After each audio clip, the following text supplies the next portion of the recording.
Can we just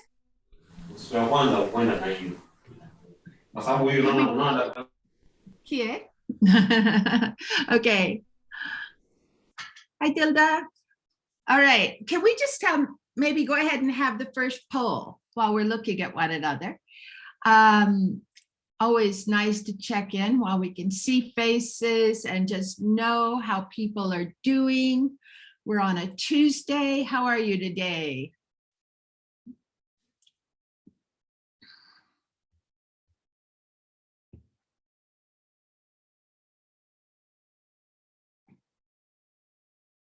How are people feeling today? I love these natural backgrounds. Those are so lovely. George has got a nice stream behind him.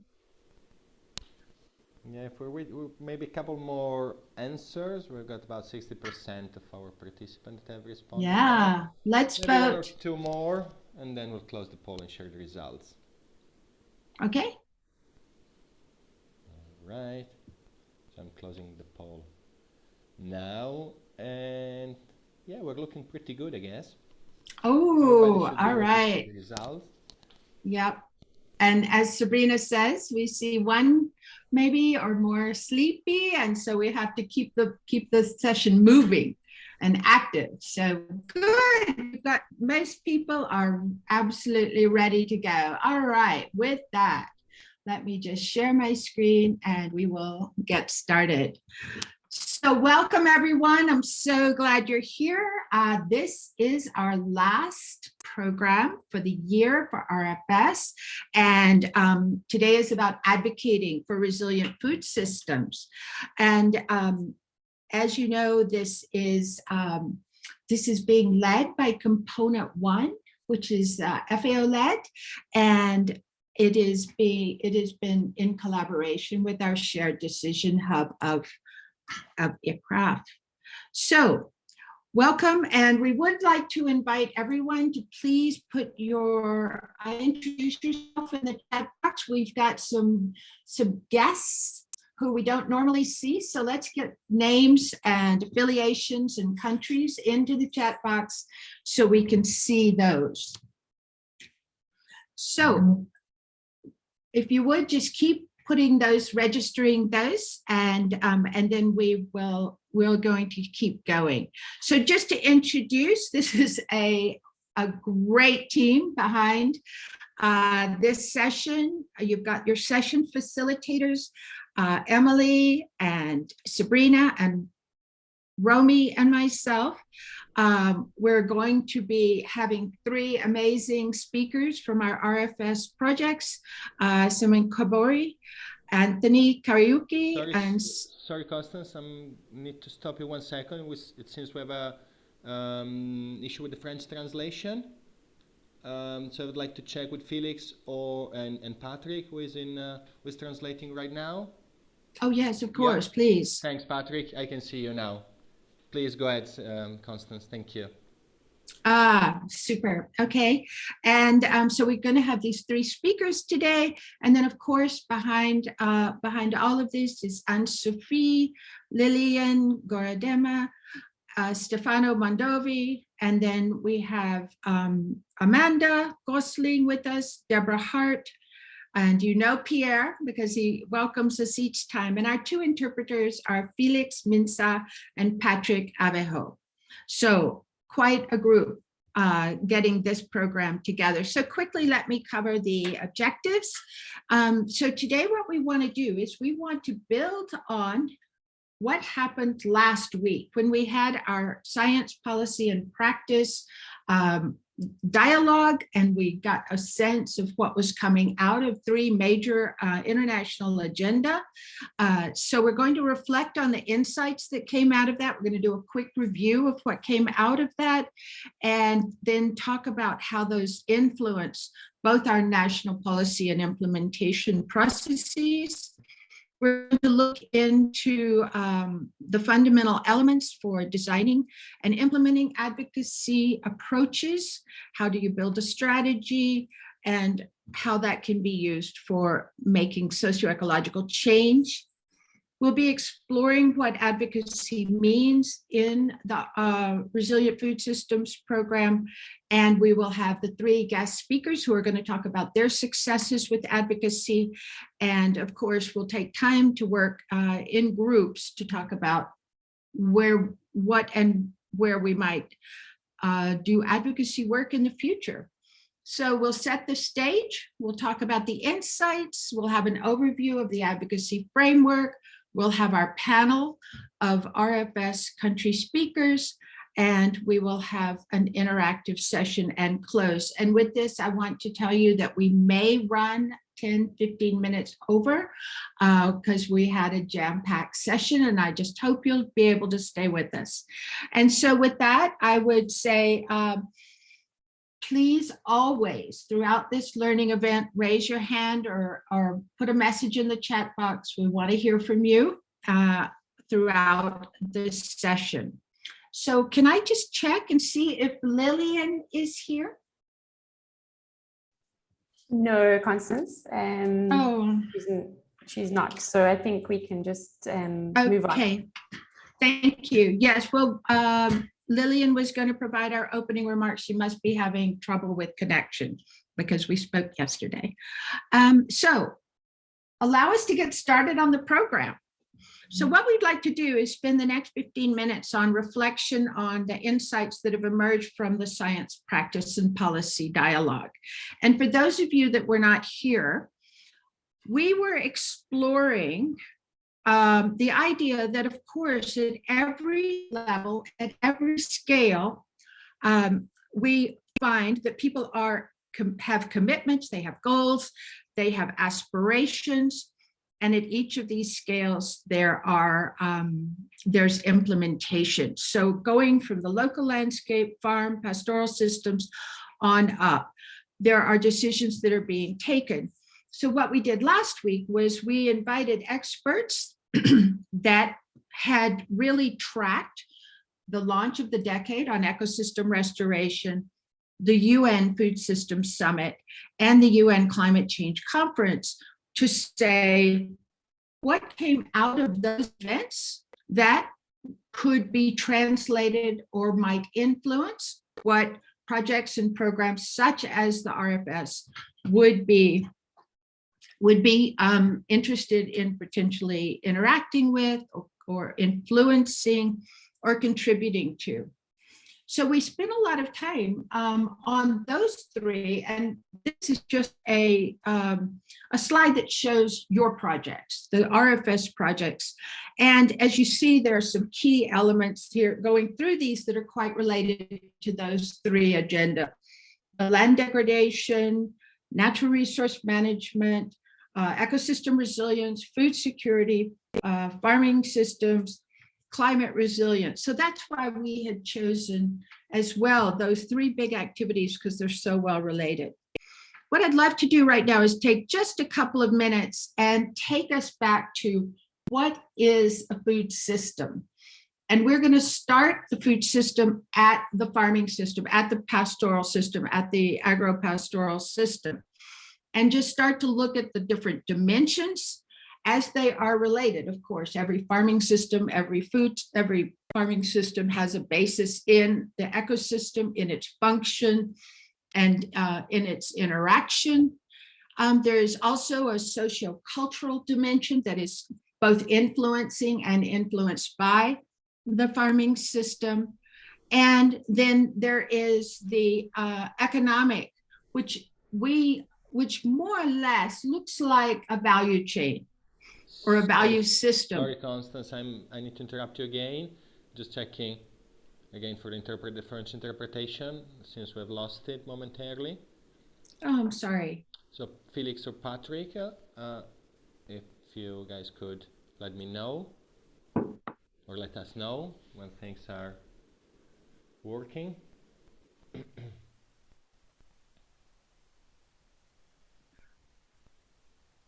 Felix or Patrick, can you let me know when we're Thank ready you, to go? Pierre.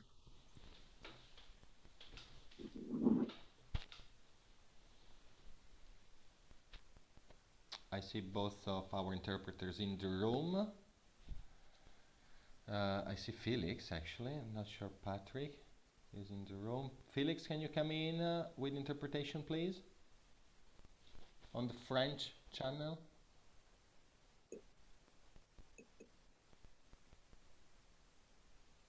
Or Patrick? All right, I see you back. All right, should be good. Thanks for your patience, Thank folks. you. Thanks, Constance. No, so I just was adding the economic dimension where we have flows of money, flows of labor, flows of food and products. And so I think here we're just seeing that all of these things are both influencing the farm system and being influenced by. And this is happening at multiple scales. And then just the way this diagram is written, there is always a legal, institutional, and political system or an enabling or disabling environment that is influencing all of it. So coming back to this word food system, the food system framework shows that when we are talking about the system from the farm to the fork, we are looking at having three different outcomes. We're looking at having socioeconomic outcomes, environmental outcomes, and food security outcomes. So no matter how it's driven, you will always see these, how it's drawn, you will always see these elements in a food system framework.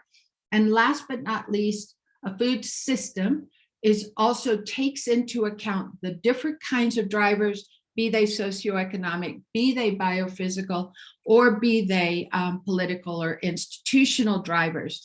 And this slide just underscores the fact that if you look at the lower left, we have climate change, which is one of the major topics we were talking about, what came out of COP26.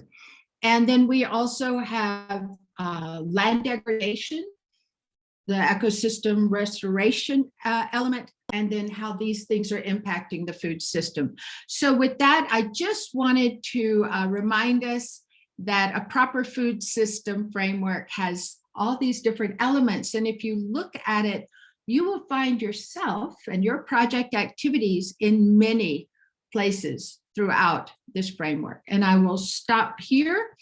And then I'm going to invite Romy to give us the overview. I know a number of you were with us last week, but some of you weren't. So hopefully this will be of value to everybody. Thank you, Romy. Take myself off unmute. Hi, good afternoon, everybody, and so great to see everyone in the room. So I'm going to take off from where Constance left off to speak about just a couple of things around policy that we need to remember, especially when we're trying to advocate for change. And then I'm going to go on to speak about some of the key messages coming out of those three key policy windows or dialogues that we should take note of as projects and countries. Okay, so one thing just to remember, just from the outset is, and Constance introduced the slide, but remember that we must always remember that there's a lot of global dialogues and processes that are taking place at a global level. There are also processes that are taking place at a regional level. And then we have our own countries where commitments and goals are being made. And what's really important is we're focusing in the next, when I speak about the global processes, I'll obviously be speaking about the messaging that's coming out at the international level. But we need to remember that our regional policies and goals and our national policies and goals need to be aligned with what the objectives and the visions are at the international level. Sorry, everybody. Sorry to interrupt. The interpretation is not working. Don't know what to do. Can we get help? Felix or Patrick, do you mind coming in? Please, let's try to have this working smoothly. Otherwise, we're losing a lot in translations. So Patrick or Felix, can you let me know what's happening? I see you both in the room, both muted, and I see Patrick tuned into the French channel for French interpretation. So Patrick, are you able to interpret right now? Or shall we ask Felix? And Felix, are you able? Otherwise, our full backup it's having Emily doing interpretation, I guess. Not sure she's looking forward to it. I don't know. I can try. Yeah. Désolé à tous les francophones. On va résoudre ça tout de suite. Patrick, Felix, can you give me a sign? Can you let me know? All right, Felix, I see you standing by with your microphone open. Please, let's make it work. Thanks. Okay. Romy, I think we Shall I can continue? go. Perfect. Thank you, Pierre. All right. So just saying, so again, at just to reiterate, at the international or multilateral level, we have all the UN conferences and the Rio conventions. And then if we remember that we've actually got a ton of different continental visions. So at the Africa Union level, we have Agenda 2063, which is the main continental framework that determines where the continent's going to go in terms of its development. So when we speak about climate change and we speak about biodiversity and resilience, etc., we also need to remember that there are these frameworks at the regional level that we're looking to influence, and that these need to be aligned with the global initiatives. And then if we look at the national goals and commitments, this is where countries implement what is happening at the international level. So we pick up on what's being put forward, and we as a country, we determine how we at a national level will, expect to go forward with these goals. And I'll explain a little bit more when we get to some of the examples. So this is another slide that shows what I've just said. If you look, so the global vision of various things, and then you've got country level visions. So at the national level, this is where kind of the rubber hits the road. We need to remember that at the national level, the policies and the strategies and the legislation in our countries determine what action our countries actually decide to do and follow. So from an advocacy perspective, we must remember there's different levels. We can intervene at the international and regional level, but there's obviously a lot of stuff that's going on at the local and the national level that we need to influence and be part of, because obviously these are translated into national goals. The other thing I wanted to just say is that just to take note of time frames. So in this slide, you'll see that all these varying initiatives have different time frames that they're trying to work within. And it's a very, don't worry too much about the timeframes, but it's just to say that it's a complicated process and one that constantly needs to be aligned, and we constantly need to think about policy coherence in the work that we do. A lot of the policy frameworks that we're looking at the moment have the 2030 vision in mind. So we know that's about 9 years to accomplish. So the SDG frameworks, for example, the biodiversity frameworks, the NDCs, which is the climate related frameworks, they all have a vision of 2030. And then we need to remember that at the national level, our policies and frameworks then have to align to these goals. But it's also important just to remember that this is what we're trying to achieve. So in order to achieve a goal by 2030, we need to think about the actions and the commitments that we're putting in place now to work towards these commitments. Right, so just to pick up quickly on some of the key messages that we heard from last week's workshop. Some of you were there, so it's good to see your faces again. But for those that weren't, I'm just going to pick up a couple of key messages. These were the 3 speakers that spoke about the COP26 summit. So George spoke about climate change and COP26 that took place very recently in November. Then we had Maniewo speaking about the Food System Summit that took place in September. And then we had Nora speaking about ecosystem restoration and the decade of restoration. And we had 4 speakers that eloquently explained the opportunities of translating these international agendas to something relevant on the ground and how to integrate these into our programs. I'm not going to attribute who said what to whom, so I'm just going to bring out some of the key messages. And what's important, I think, is just some of the take-homes of these policy events, how they can inspire and inform what we're doing at the country level and within your projects. It's important to take note. And then also to see how your projects can feed into achieving these global initiatives and how we're working towards the same goals. COP26 and climate change I'm not sure if any of you followed it, but essentially the debate is around making sure that we limit greenhouse gas emissions, and we make sure that countries that are very vulnerable to climate change can adapt and build resilience in this short amount of time. There's a whole discussion around temperature goals, and for Africa specifically, being the continent that's the most vulnerable to the impacts of climate change, there's a lot of discussion around keeping the temperature targets to below 1.5 degrees. So I'm not going to go into any detail, but essentially a lot of debate is making sure that we keep this target alive. So obviously, if countries are not making stringent commitments, to reduce greenhouse gases, then we know that obviously this temperature target will be exceeded and that our countries will be much warmer, which obviously has massive implications for people on the ground and for the livelihoods that are dependent on these natural resources. So for Africa specifically, adaptation to climate impact. So adaptation was at the forefront of the agenda for this meeting. And there was a lot of discussion around how to promote adaptation capacity, promote resilience, and reduce vulnerability. So not for everybody. I mean, obviously we all in different countries and globally have different impacts that we will experience. But it's important to note that for Africa as a whole, this was top of the agenda. And obviously the other thing that was really important was climate finance, is that historically Africa hasn't been responsible for the emissions that have caused the issue that we find ourselves in today. And yet the developed countries haven't been forthcoming with the finance that they've promised African countries. So there was a lot of discussion around making sure that climate finance was forthcoming, and that this was prioritized and given to support adaptation on the ground. So there was a call to double the amount of finance for adaptation. Then there's a whole discussion around climate policy that happened, and this is what we call NDCs. So if we stop for a moment and think about the NDCs, which is important from an advocacy perspective, NDCs are our own country's climate change plans. So South Africa, for example, has an NDC, and it states what South Africa is intending to do to 2030 in order to meet what the climate change Paris Agreement asks of us. So the Paris Agreement basically says to all countries in the world, you're all responsible and you all have different commitments. Although we realize that every country has differing capabilities and capacities to respond.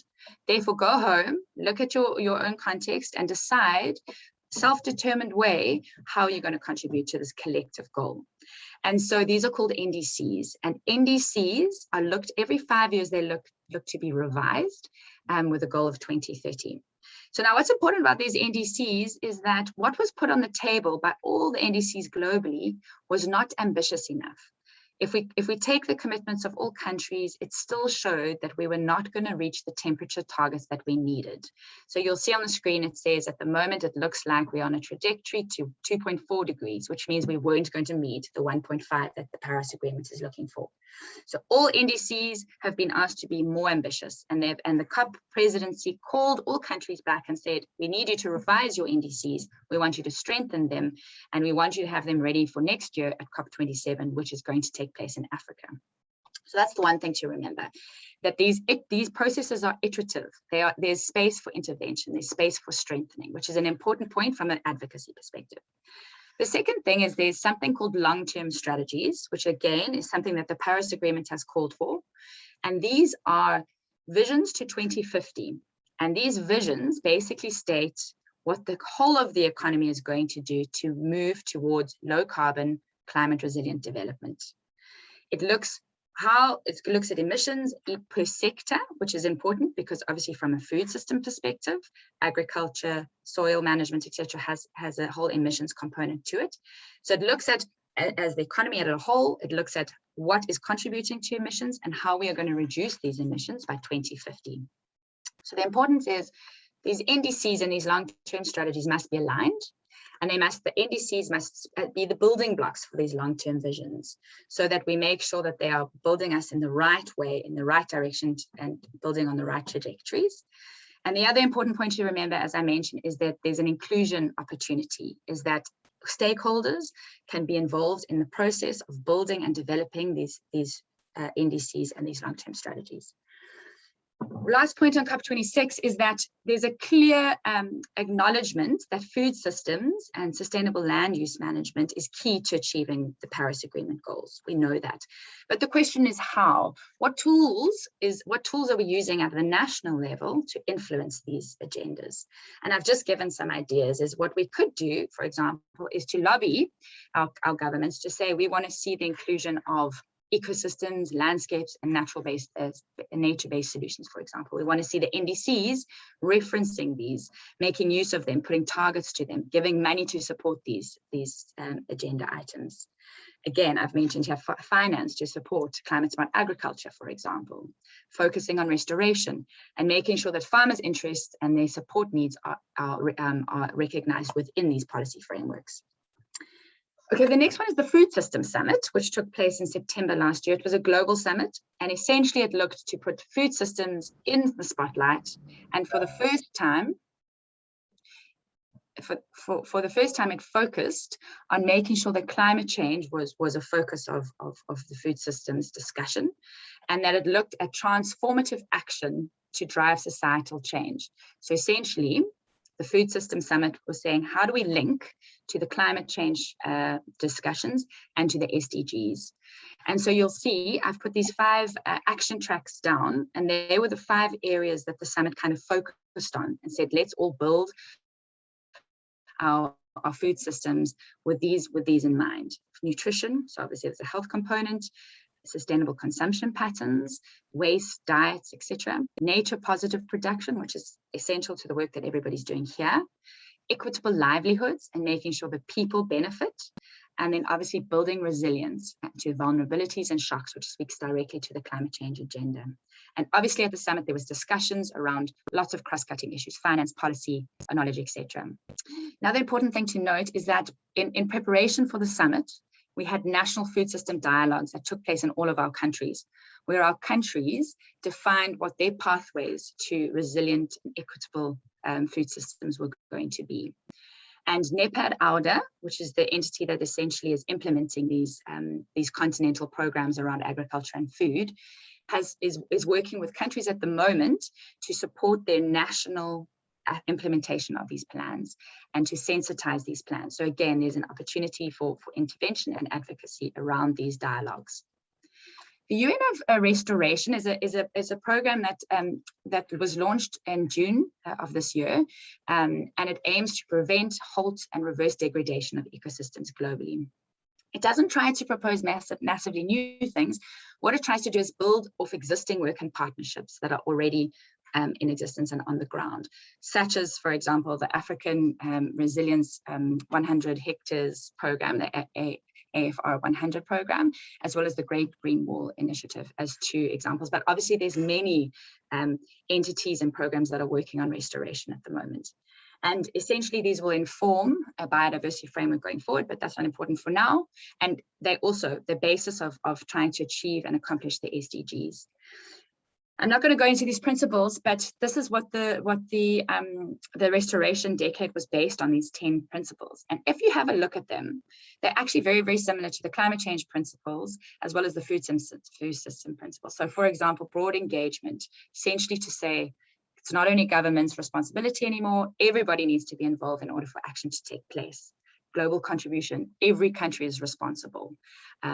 Benefits to nature and people is that what we're doing needs to provide solutions both for the environment, but also for people's livelihoods, etc., etc. All right, some quick key things, and then I'm going to run out of time. But what came out of all 3 processes was a couple of key points. One, there's a need for collective action. So these processes clearly show that governments have the capacities of governments are limited. They help to frame the solution, but they cannot provide us with a final solution. There's a call for collective action. So as professionals, as scientists, as implementers, as farmers, there's a need to work with governments to identify a solution and to help implement these frameworks. So implementation and action were the key to all of these 3 frameworks. The other thing that came out was definite evidence to show that we need to enhance African evidence. So African evidence that is owned, research that takes place from and for Africans to inform policy and to inform key decision making.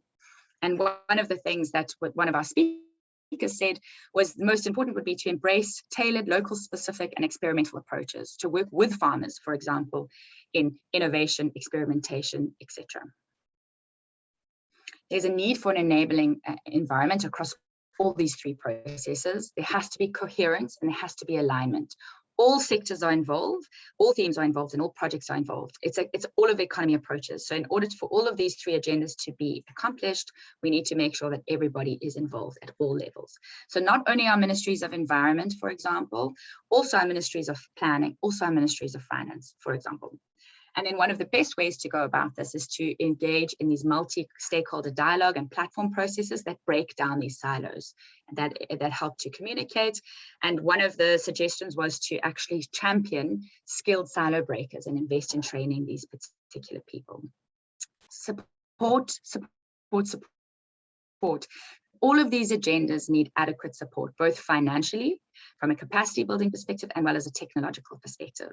So investment mechanisms was key throughout all of these three platforms. One key point was to focus on leverage points that have multiple and cross-cutting agendas. So there was an example given at our meeting last week on soil restoration, given the huge benefits that it has for climate change, for food systems, as well as for biodiversity conservation. The involvement of the private sector is lacking, so they need to be more involved. Innovation needs to be supported, and capacity initiatives need to be supported. And then my last point is the inclusion of vulnerable people. It is very evident across all three agendas, and luckily this is happening because it has been vulnerable groupings have been neglected in these agendas for a long time. But in order for food systems, just climate transition and biodiversity loss and degradation to be transformed, we need the inclusion of vulnerable groupings. And there's a whole discussion around leave no one behind, which we know from the SDGs, a just transition, which includes predominantly gender and youth participants at the forefront of these policies. And how we need to do that comes back exactly of today is advocacy and involvement at the policy level, in policy design, in policy development, and in policy implementation. So that's why today is really key. And I hope that some of the messages that I've delivered resonate, and we can go into them in more detail. But I'm going to stop there, and we're going to hand over to Constance to discuss our next activity, which will be a chat storm on what I've just presented. Thank you for listening. Thank you so much, Romy. That was such a good synthesis coming out of last week. And so really appreciate you doing that. So really what's important now is all of the things that we heard last week, as Romy has just provided to us.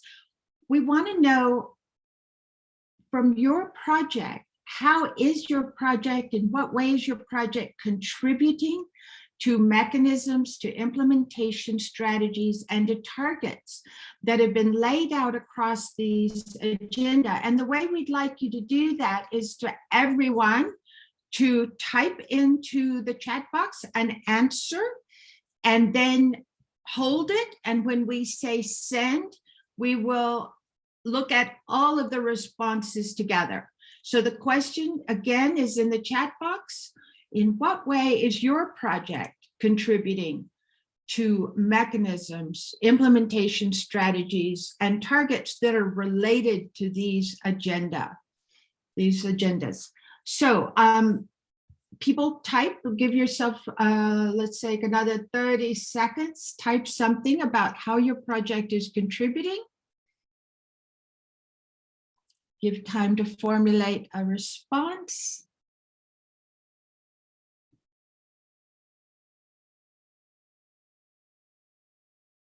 All right, I'm gonna assume that you've done that. I'm gonna invite Romy to stop sharing her screen, since we also have the question in the chat box.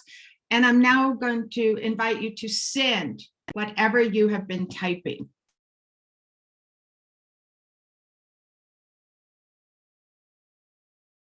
All right. Thank you, Lynn. So let's get them all sent, because we'd like to be able to look at them together. I still see some people feverishly typing.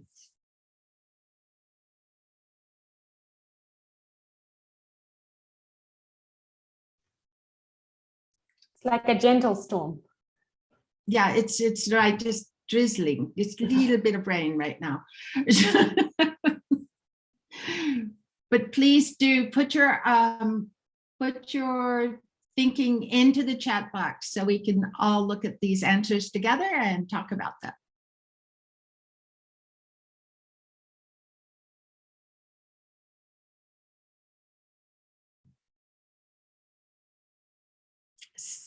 Please send, your responses. All right, we're starting to get a bit of a, I like that, a cascade.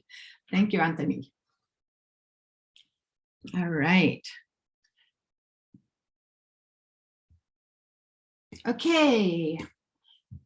All right, I see responses from a number of countries, and let's just get a few more.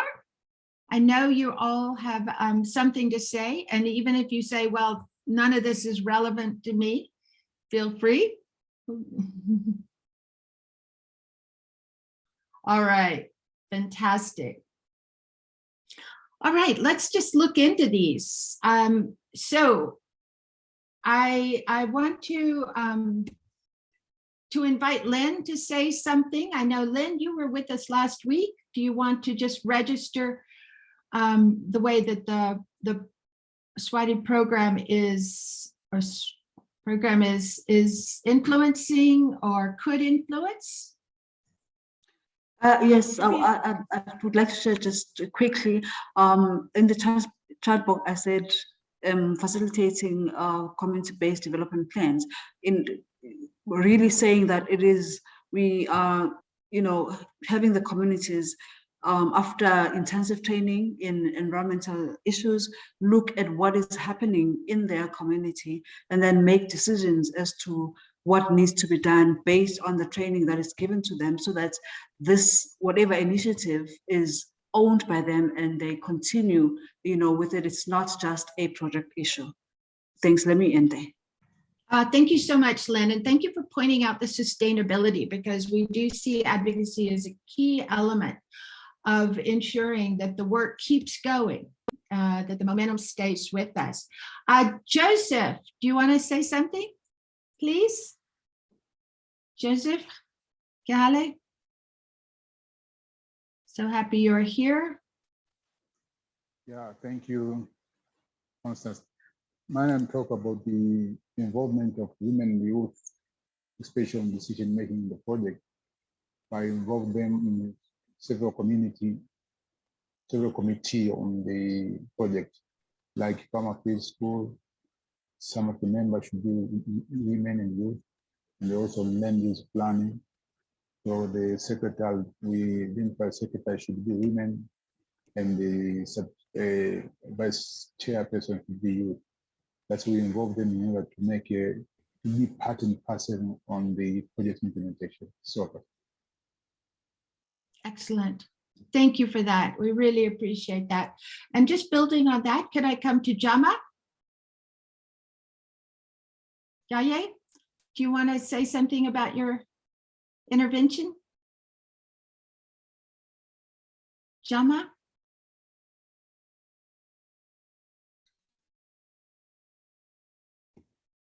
I think I'm getting typing instead of speaking. Okay.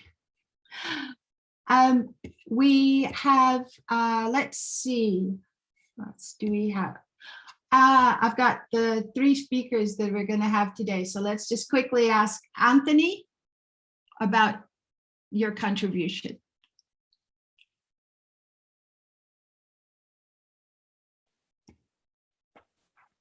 Sorry, Constance, is it the presentation or the chat? No, I was just asking you about the message you gave us in the chat box. You were saying, how are you?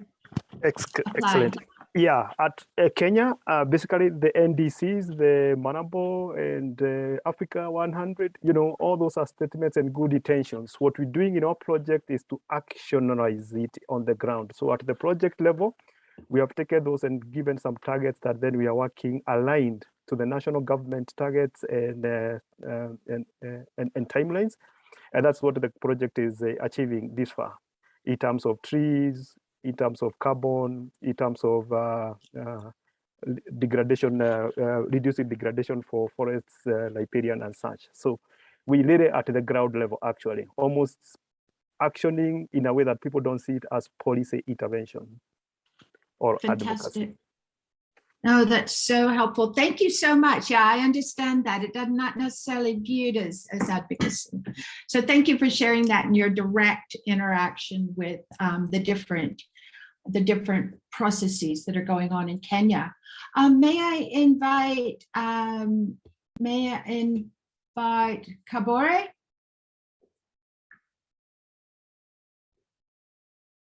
Kabore from Burkina? Merci et bonjour à tous. Pour nous, au niveau du Burkina, le projet intervient dans l'influence des politiques pour qu'elles soient favorables à l'environnement, avec moins d'émissions de gaz à effet de serre et aussi avec beaucoup de mesures d'atténuation à mettre à l'échelle. Et tout naturellement, des mesures d'adaptation pour continuer à produire suffisamment pour assurer la sécurité alimentaire des populations. Je vous remercie. Absolutely brilliant. Thank you for that. I'm going to come to George. Yes, okay. In Kenya, we are working with the small-scale farmers within the watershed in order to reduce the sediment load in the streams and also to increase the dry seasonal flow.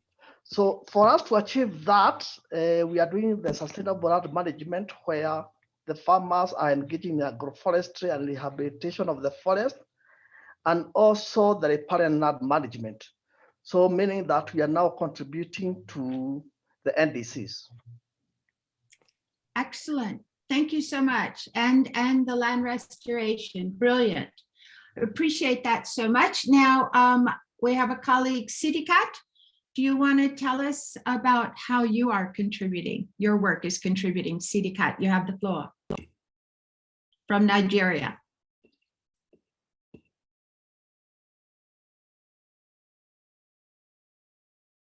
Sidikat?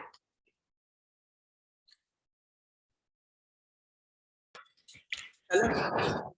Yes, please, go ahead. I think basically the only contribution I can make is that in Nigeria, we are into, trying to promote the adoption of climate smart agriculture strategies so that this can help to reduce the vulnerability of the marginalized groups. And at the same time, it can help to strengthen the food system resilience. If stakeholders and farmers are well aware of the CSA technologies and they're able to adopt it massively, then it can help to promote the food system resilience. So basically, that's what we are trying to do. That's huge, because I understand you're getting CSA into the policy work. Fantastic. And lastly, can I come to Wario? Dida?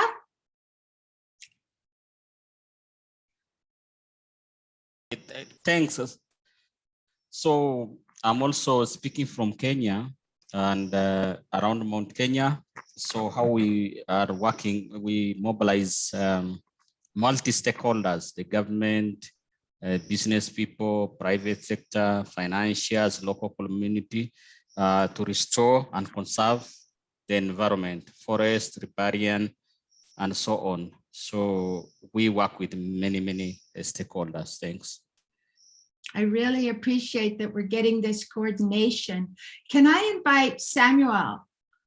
You seem to be working across multiple scales. Samuel Echo?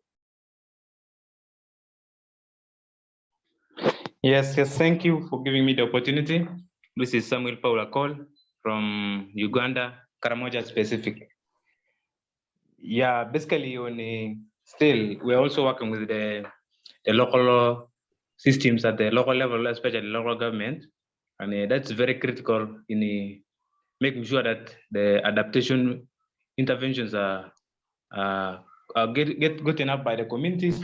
And we also involve them strongly from the parish level, from the village to the parish up to the sub-county to the district level. And that's very critical, especially in the restoration of the watersheds and protection of the environment as well. Thank you. Over. Excellent. Thank you, Samuel. All right. Are there any other, does anyone else want to take the floor to to make any other comments around how your work is relevant to where these three agenda intersect, if you will. I mean, you've gotten some great responses, but I just want to give any last person who might want to take the floor, this would be a great opportunity, having heard what others had to say. Constance, could I ask a question? Say something. Hello. Yes, CDCAT, and then I think it was, Can I yes, please go ahead. Yes. This is not CDCAT. This is Clara from Nigeria. Clara, great. You just have a different name. Thank you. Clara, go ahead. All right, just to add to what CDCAT has said, we are also working extensively in Nigeria on reviewing existing policies to ensure that they integrate climate smart agriculture. We are working on existing agricultural policies, trying to ensure that CSA is integrated into it. Just an addition to what CDCAT has said. Thank you. Absolutely. Thank you for connecting that dot. All right, Sabrina, please. Sure, thanks so much. Just a quick question. It's to George, really. And I thought it was really interesting how he'd said that, you know, from the watershed work they're doing, they're contributing to the NDCs. And so what I was just going to ask is, as a project, do they officially link to the NDC entity in Kenya? Because this is something we've been finding a lot this year in terms of building capacity around influencing the NDCs. Is often your project will be reaching an indicator or helping towards a target, for example, but that's maybe not translated to the national entity who's responsible for tracking the NDCs. So I was just really interested to hear from George how the project or how their work is connecting to the national entity, if George has a bit more information. Yes, yes. How we do it is that within our program leadership, we have the Ministry of Environment, who is the custodian of NDC, and whatever we do, we report on monthly basis, so that it can be reported to the globally. Yeah. Okay, sure. That's really useful. Just to so you, on a monthly basis, you're sending everything into the Ministry of Environment to the national entity. Okay, that's great. Thanks, George. That's excellent question. All right. I'm not seeing any other. I did. Let's see. With Salvatore, did you have your hand raised? Oui. Bonjour tout le monde. Merci de m'accorder la parole. Le projet ici au Burundi contribue à la mise en œuvre de la politique nationale sur le changement climatique et aussi au niveau de l'atteinte de la contribution nationale déterminée au niveau national à travers les actions de reboisement, l'agroforesterie et les actions de conservation des eaux et sols. Et nous travaillons avec des acteurs multisectoriels et où les champs et corps sont des points d'entrée au niveau des apprentissages, la recherche et innovation. Et nous influençons également des plateformes, nous animons une plateforme multisectorielle et multidisciplinaire qui regroupe l'administration, les partenaires techniques et financiers, ainsi que les représentants des communautés pour échanger, influencer sur en matière de la mise en œuvre de ces programmes de restauration des paysages en vue d'atteindre les engagements du pays au niveau de la contribution nationale déterminée. Je vous remercie.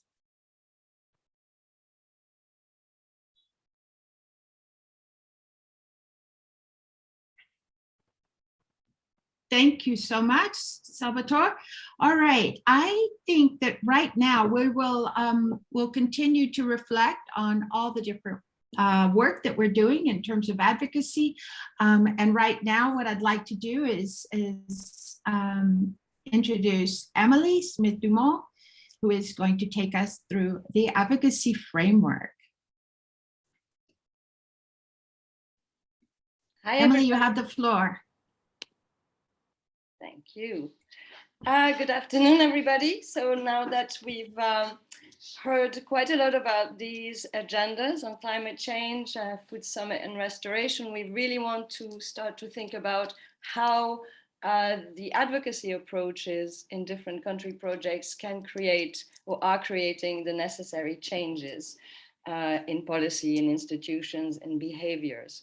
So to do that, first, I would like to take us to our second poll of the learning event, and to try to understand.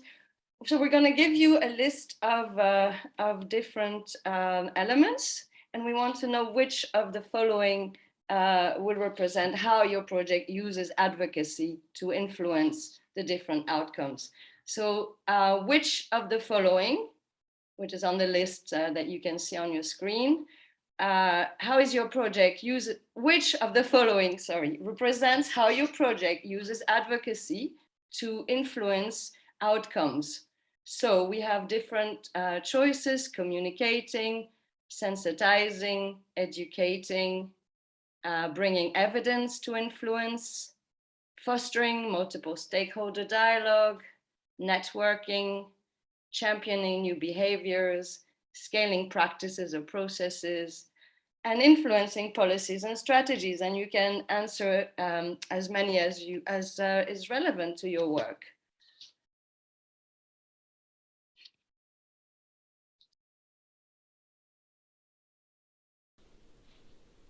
Votes are coming in, Emily, so that you know. Great, that's really great. Thanks for coming in. But we need a few more, so I'd encourage our participants to make their choice. There are quite a few to go through and read, but please, as Emily said, select all that apply. And let's see what picture we get from this group. A few more, please. So we got a nice representation. Nice.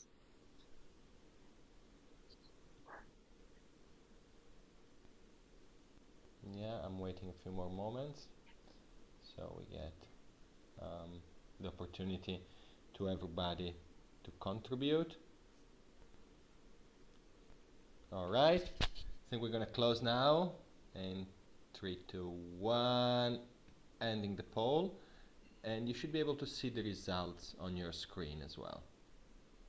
Okay, thank you so much, Pierre.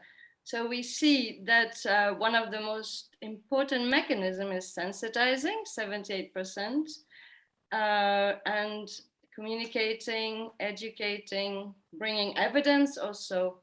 That's very important. Fostering dialogue and networking. Okay, so 6 out of the options are being used. Interesting. Thank you so much. And we'll look at more of these mechanisms shortly.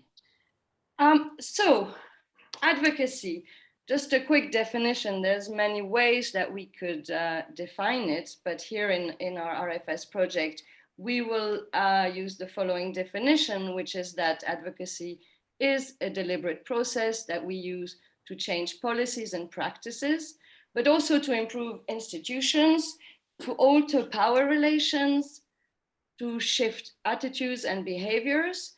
And specifically in our RFS country efforts, we are aiming for securing broader project impact and looking at sustainability and scaling. So advocacy actions are directed at policymakers, but they can also be directed at private sector leaders and all those whose opinions and actions influence practitioners and policymakers. So these are a range of actors that can be the media, but also development agencies, NGOs, farmer organizations, and all the actors that are all linked, as we have seen in these complex food systems. So we have seen and we have heard just now from our country projects that everybody's busy working on influencing change and have different advocacy priorities. So this is just a snapshot taken from the program implementation reviews, but we see we have different areas. We have Ethiopia engaged with the engagement of women in policy formulation and design. We have a lot of work on watershed that happens in Burundi, in Tanzania, and also in Kenya, and we'll hear more of these examples. So we have a wide array of advocacy work happening in our projects, and we'll be looking forward to hearing from 3 of our cases today, and more in the exchanges that we will have in our interactive session.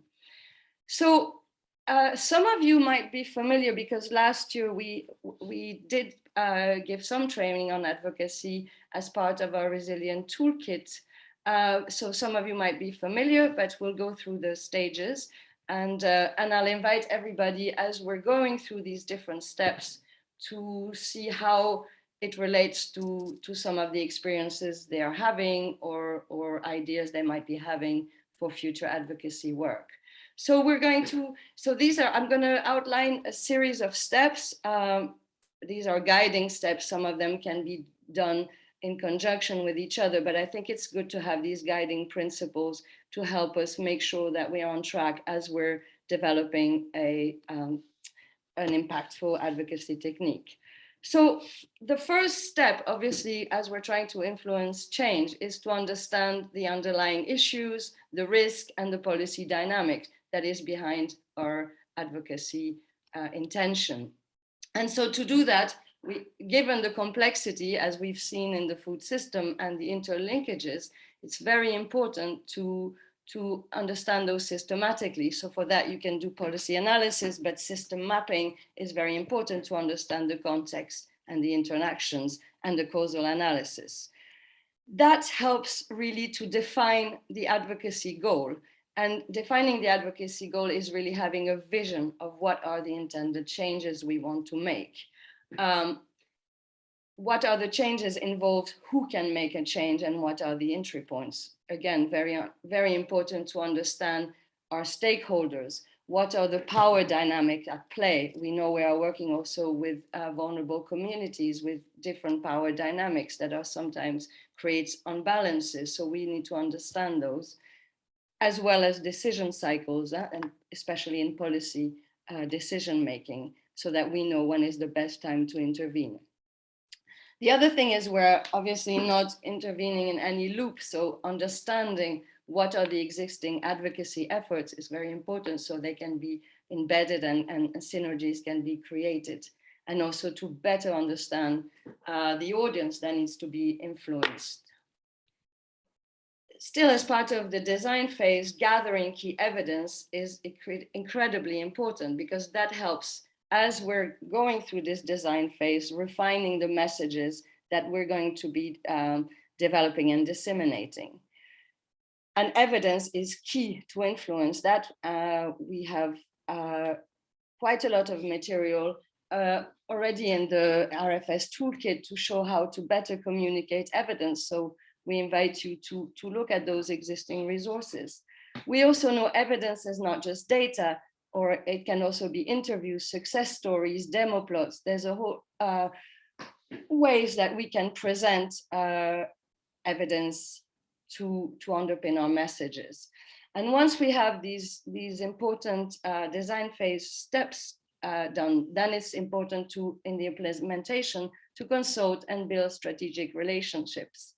That means identifying alliances, champions, and multi-stakeholder platform. And these have come very strong out of Romi's presentation on the key messages. These are important mechanism for change. We also need to build the capacities of those who are going to be championing the change and securing the resources to do that. Communication does involve cost. So it's important to have a needs assessment, to have the necessary budget and the communication strategy. And then it's really about the action plan, identifying outcomes and activities so that we can track and monitor them as we go along. Oops. The last stages of the implementation is to ensure that evidence is accessible for audience uptake. So this is really tailoring the messages and the evidence underpinning the evidence to relevant audience, whether they're policymakers or farmers groups. And that can take different messages, like radio messages, evidence walls, direct exposures. There's many ways that we can ensure that evidence is accessible. And then to continue rolling out the chosen advocacy techniques. That can be campaigning and lobbying, that can be high-level field visits, media, policy dialogues, and other tools to communicate change. So these are the 10 steps, guiding steps that are important in this advocacy process. And now to illustrate some of those steps, I will use an example of advocating for gender equity in northern Ghana from the West Africa Forest Farm Interface Project. And the reason I'm using this project, because we know that gender equity is extremely important in resilient food systems, and also it relates to some of the learning event that you've had in October, I think, on gender equity. So let me just give a little bit of a background on the underlying issues and risks. And we're dealing here with a very important issue for gender across the Sahel, which is the shea tree. And we have a context where the trees are degraded and depleted, yet women are highly dependent on this resource for cash and non-cash income. We have a situation, we have conflicts around the key livelihood resources, increasing control by men as there's a growing cash value because of the global market for shea butter. We have competition for firewood and charcoal. We have unclear access to forest land, and above all, restrictive gender norms around decision-making, control, and management. So there's a lot of important issues to be addressed if we want to restore the shea parklands. So one of the advocacy goals of this project was to strengthen women's influence and opportunities in shea tree management and production. And that meant improving women's access to shea, to the resources at the household level, because there were competition between men and who are now engaged in selling, but also with charcoal and firewood sales. Our goal was also to improve their benefits from the value chain, better access to credit and loans, and livelihood opportunities. But alongside this women access, what was very important was to create a process to actively engage and include women in decision-making at all levels. So they could stand and they could become advocate themselves, or they could stand for political and community leadership position. So one of the important mechanisms, and I think I will really insist on that, because we talk a lot about multiple stakeholder workshop, but the participation of communities in these workshops is incredibly important, but sometimes or often the power imbalances because of education or social norms prevent full participation of women. So one of the methodology we used was to really build a bottom-up strategy with where stakeholder engagement was focused on problem solving and joint learning. So a lot of participatory action research at village level, which helped build the capacity of local people. Each village had a team of 2 women and a man. So and once they've gathered the data and evidence and the problems at the community level, then we had village exchange meetings to share the findings, to feedback, and to build confidence. And then some of these participants were then included in the multiple stakeholder workshop, where policy and decision makers were also included. But by building the evidence and the confidence, we ensured there was quite a successful process and strategic relationships that were built. So very important to ground the process in the context and recognizing and championing the advocacy priorities of local stakeholders, which is why these type of participatory action learning or diagnosis are very important, because they allow people to identify and work around their own priorities and problems. And this was the approach we built, was a scaffolding for social learning, because we value different knowledge systems and we strengthen the capacity of local stakeholders, in particular women, to then participate effectively in multiple stakeholder platform. We also created space to discuss sensitive topics and power dynamics and set collective visions to map desires change. And when we're talking about gender dynamics, sometimes there are sensitive topics. So it was important to create the space with evidence to pave the way for change and to facilitate access to that political space. And in general, we will say that through horizontal processes, then we are encouraging collective capacity strengthening. And beyond this project, well, first, one of the outcomes that we saw from this project due to capacity building was a shift in perception and attitude around the opportunity for gender transformation. But that's not only amongst the community, amongst our development practitioners as well. So opening their mind to the fact that change was indeed possible. Another important point that we were able to do in this project was to articulate a series of action points that with local stakeholders that they can then communicate to policy makers that could be related to bylaws, to access to certain areas of the landscape. And these were reflecting common concerns.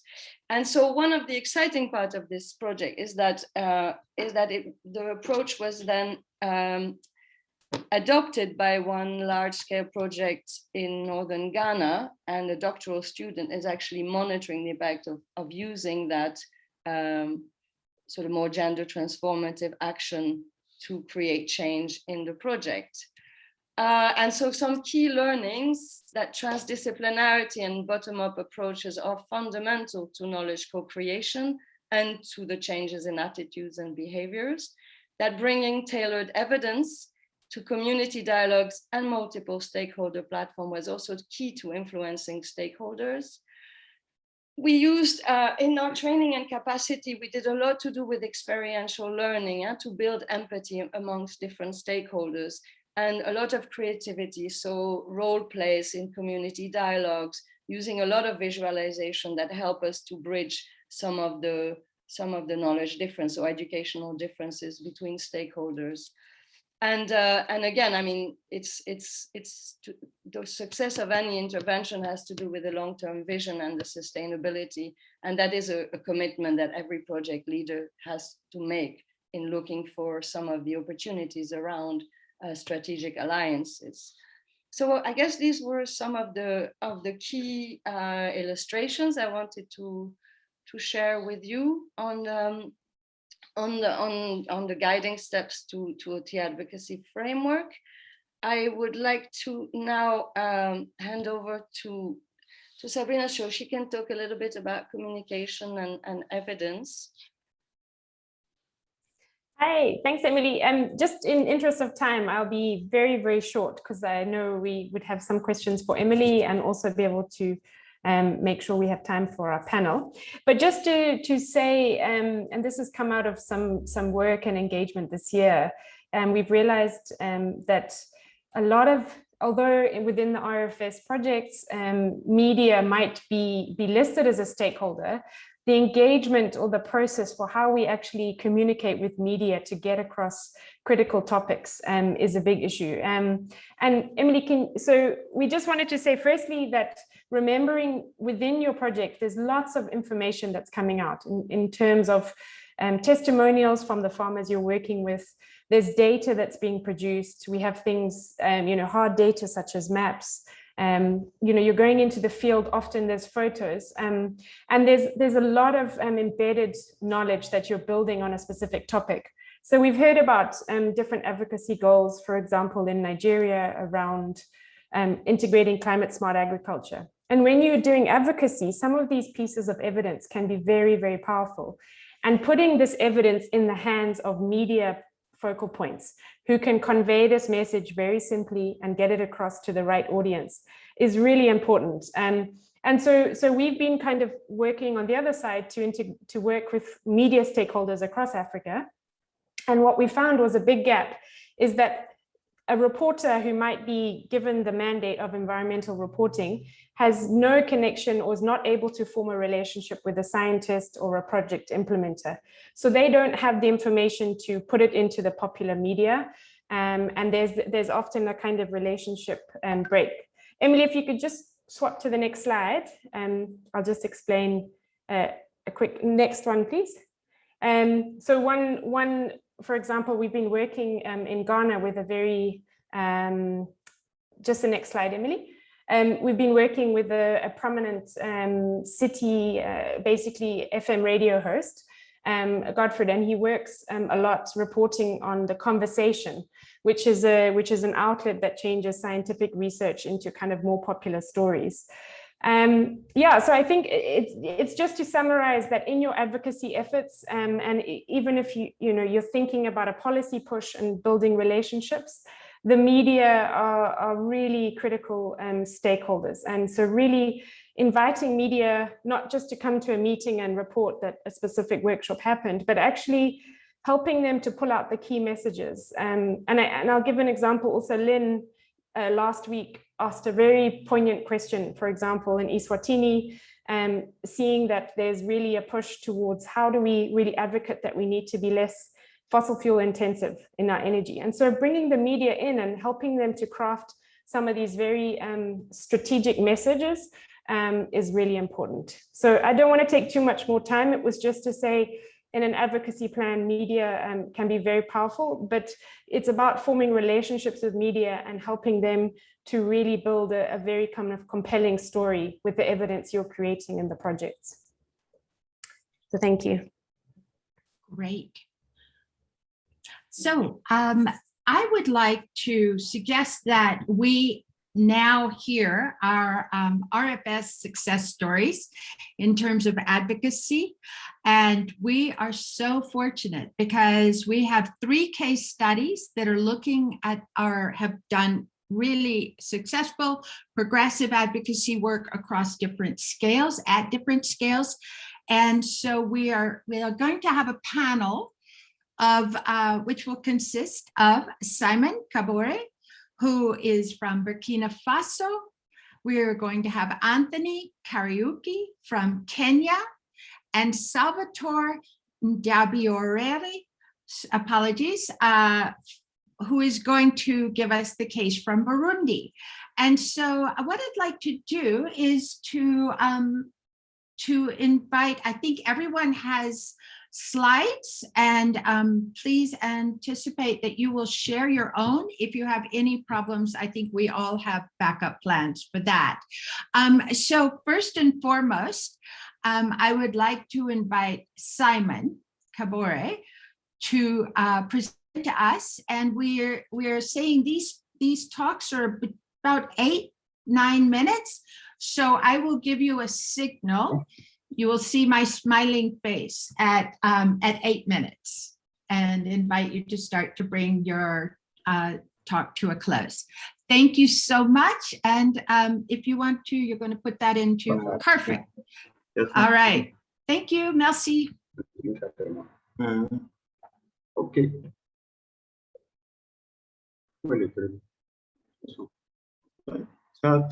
Ok. Bonjour à tous. Merci de votre disponibilité pour suivre notre présentation du Burkina Faso relative au projet Netamba. Je m'appelle Simon Kabore, je suis le responsable du suivi environnemental du projet.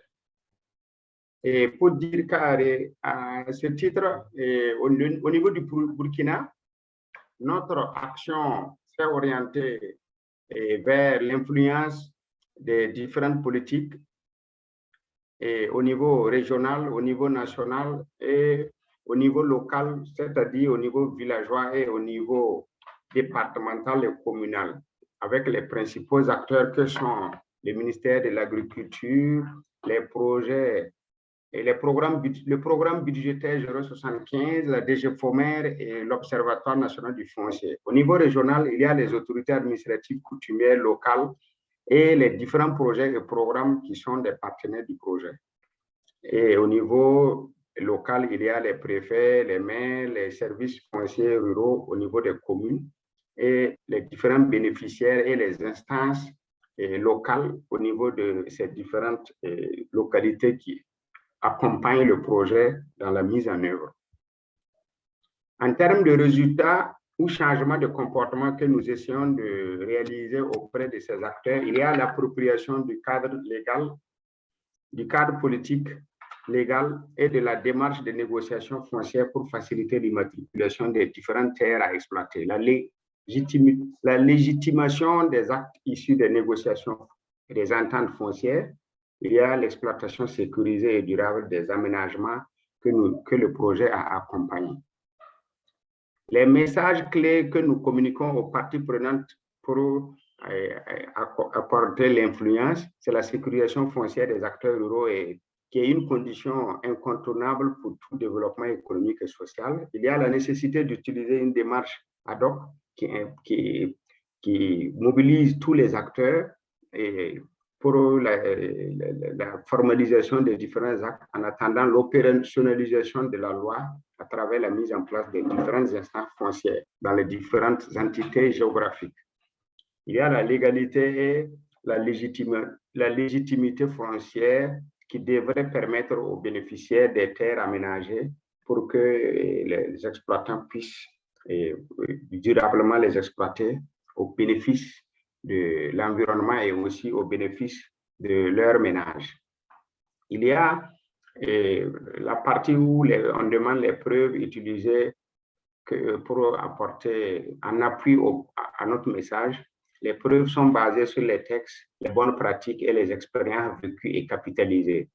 Parmi les preuves, il y a les textes, les lois portant un régime foncier rural, et il y a aussi les preuves basées sur les expériences capitalisées par le projet. Et à ce niveau, des exemples font légion, et cela a permis de réduire significativement les conflits liés au foncier au niveau local. Et aussi, le projet a utilisé les voyages d'études qui ont permis aux différents acteurs de collectivités de faire des échanges d'expériences avec les autres acteurs d'autres localités afin de partager les expériences. Les expériences à notre niveau réussi qui sont soutenues par les messages que nous communiquons. Il y a la tenue régulière des instances régionales de sécurisation foncière en milieu rural. Il y a la tenue régulière aussi des ateliers communaux d'information et de sensibilisation et de réflexion sur le processus de sécurisation foncière. Il y a les différentes séances de renforcement des capacités des personnes en charge de la mise en œuvre. Il y a la réduction sensible des conflits comme annoncé tantôt et les différents documents de texte que le projet accompagne en traduisant dans les langues locales pour permettre une appropriation des populations au niveau local. Et il y a tout naturellement la réalisation de 478 ententes foncières formalisées qui couvrent 6700 hectares de terres aménagées par le projet. Et comment nous communiquons? C'est à travers les ateliers villageois, communaux, provinciaux, régionaux et nationaux. Il y a aussi les formations et les visites d'échange. Il y a les communications de masse et l'utilisation des bulletins d'information périodiques. Et qu'est-ce qui a bien fonctionné dans notre approche de plaidoyer? C'est la meilleure clarification des règles de gestion foncière avec des textes juridiques adaptés aux besoins. La démarche participative et inclusive dans la conduite du processus a été aussi un élément qui a bien fonctionné, ce qui a permis une implication de tous les acteurs clés. Au niveau aussi des canaux de communication qui ont été utilisés, on remarque que ça a été vraiment adapté aux besoins de la cause d'une meilleure gestion foncière et tout naturellement le renforcement des capacités des acteurs impliqués. Maintenant, si on devrait faire quelque chose différemment, c'est impliquer une meilleure implication des services des domaines, du cadastre et des services techniques des ressources animales et de l'environnement pour une prochaine fois. Et le développement d'un partenariat avec les ONG locales pour la prise en compte des groupes vulnérables et au niveau pour une meilleure communication de masse. Voilà. Donc, on vous remercie pour votre Un instant, oui, on n'a pas fini. Voilà, pour ce qui concerne les leçons que nous souhaitons partager avec les autres pays, c'est l'approche de négociation des ententes foncières dans un contexte d'insécurité civile par le biais des organes locaux.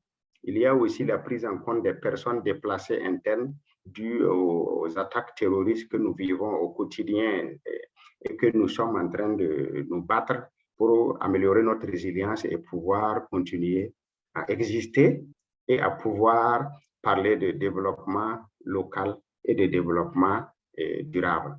Il y a aussi la formalisation des procès-verbaux de négociation foncière et des protocoles d'accord de cession des droits à travers une procédure ad hoc en attendant que la législation devienne pleinement opérationnelle. Donc, je vous remercie pour votre attention et je suis disponible avec mon collègue. Oh, that was absolutely brilliant. Thank you so much for that presentation. Yes, let's please give reactions. I'm seeing a lot of applause coming from the groups. And what I'd like to do, first of all, just thank you very much. And thank you for staying on time. That was exquisite. What I'd like to do is, before we go into questions, I'd like to hear the other two cases. And so with that, and then we will open up the floor for all the questions. May I invite Anthony Kariuki from Kenya, please.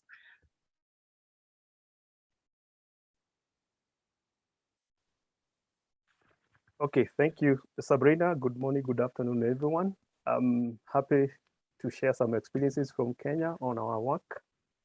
And let me know when you see.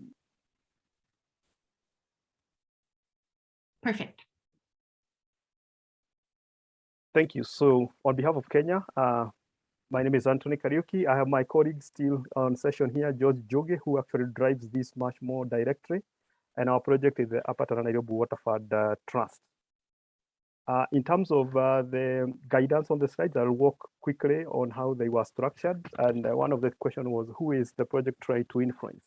As I had intimated earlier, our project has the national, but actions at the local. So our main influence is at the county government, what we can call subnational. We are lucky to have 4 administrations that are politically administrative, budget-wise separate, but they cover the area of the Upper Tana Nairobi Waterford that we work in. So they have, from the constitution and through many statutes, devolved functions, 14 of them, including agriculture, climate change, planning, soil and water conservation, etc. And this is why we chose to focus on them as the actionable points for the national and the global aspirations in the aspect we discussed. However, at the national level, we also interface at the ministry, which coordinates matters environment, and 2 agencies that are responsible for what I would call oversight and enforcement of national level policy regulations. That is the National Environment Management Authority and Water Resources Authority. So in a way, we have to craft and involve in a multi-stakeholder process to engage and interact with those various levels. And how does that come? In terms of us then to help influence, we have been focusing on behavior change in terms of localizing the regulations. As I said, the default governments, which we call the counties, have very specific mandates clearly defined in laws, statutes, and budgets as well. But of course, because it is new 7 years now in terms of operationalization, most of them have not been able to prioritize elements of environment, climate change, and apply their budgets and their locales in terms of administrative and legislative capacity to expedite it. For example, issues about quarries and riparian zoning, which interfaces directly with us reducing sedimentation through the system. Also, resource allocations. As I say, they already have budgets, and they have mandates to not only apply the budgets, but also define department and staffing levels. And that way, then the enforcement. Even though most of these regulations, laws, and policies exist at national level, they need a bit of contextualization at the county level, where action is much more direct. And this is why we are focusing on them to have that kind of behavior influencing for change, so that monitoring and follow-ups, and more importantly, redress for non-compliance happens at that location. In terms of those influences, then the messaging we are carrying forward a lot is, how do we work with each level, each agency, every actor, to first of all have clarity of what are the rules and what are the regulations that either already exist or needs to be tweaked so that they can be enforceable. A case in point is where we are working with river riparian, and we have 8 different statutes that defines it differently, and therefore becomes a conflict area where one agency comes with a certain interpretation which is legal, but again, it needs to be context specific to be able to take advantage of what exists before we start changing them. The second is context specific, and I think from the process we saw how this is important, so that localization brings in the social and economic situation of, especially for us, the farmers we target. Because it's one thing to say we support conservation for conservation's sake, but those families and households have to eke a living from their small land holding. Thirdly, the bringing the integration. Why we work with the multi-stakeholder fora is because no one sector can actually make this to realization, but the Waterford as a platform of stakeholders, it helps us to have an integrated approach where the role and the place for agriculture, forestry, livestock, all those including planning, is seen as one.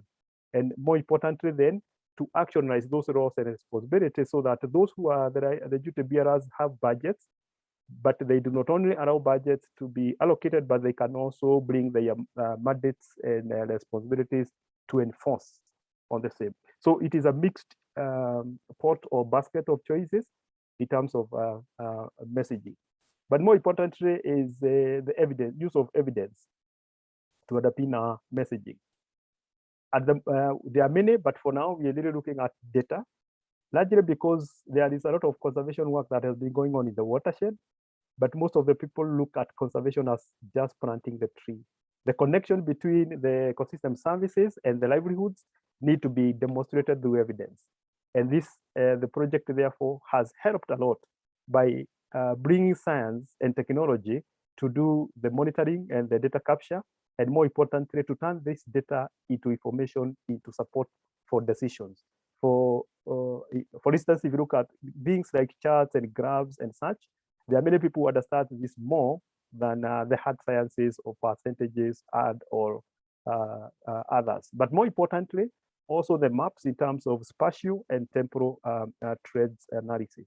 But we are happy also to notice, to share that through this work, decision support tools like those that are able to bring the spatial and temporal visualizations have been very, very helpful across the various levels, all the way from farmers to decision makers.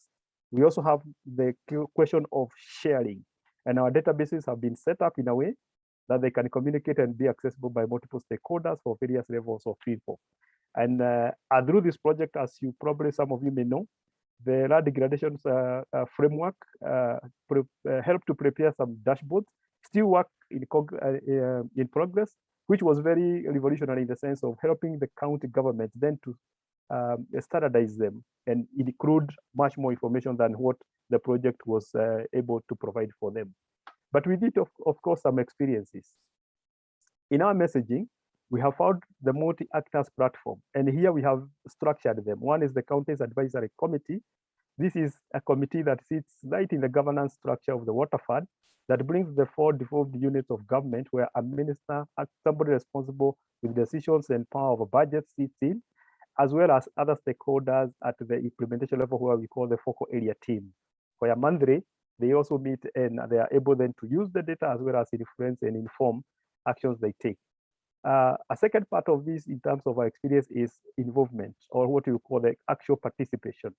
So the project plays a catalytic role to bring those multi-stakeholders around the table with a shared agenda, but of course structured in a way that it is able to provide the duty bearers, those who are responsible in terms of in government or even private sector, with the right holders to us much more of the farmers and other NGOs on the same table. So then that the cooking happens in the same.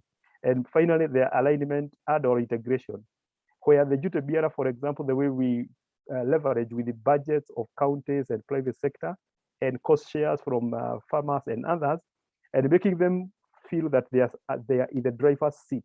It is not the project or government or county that brings some policies or proposals.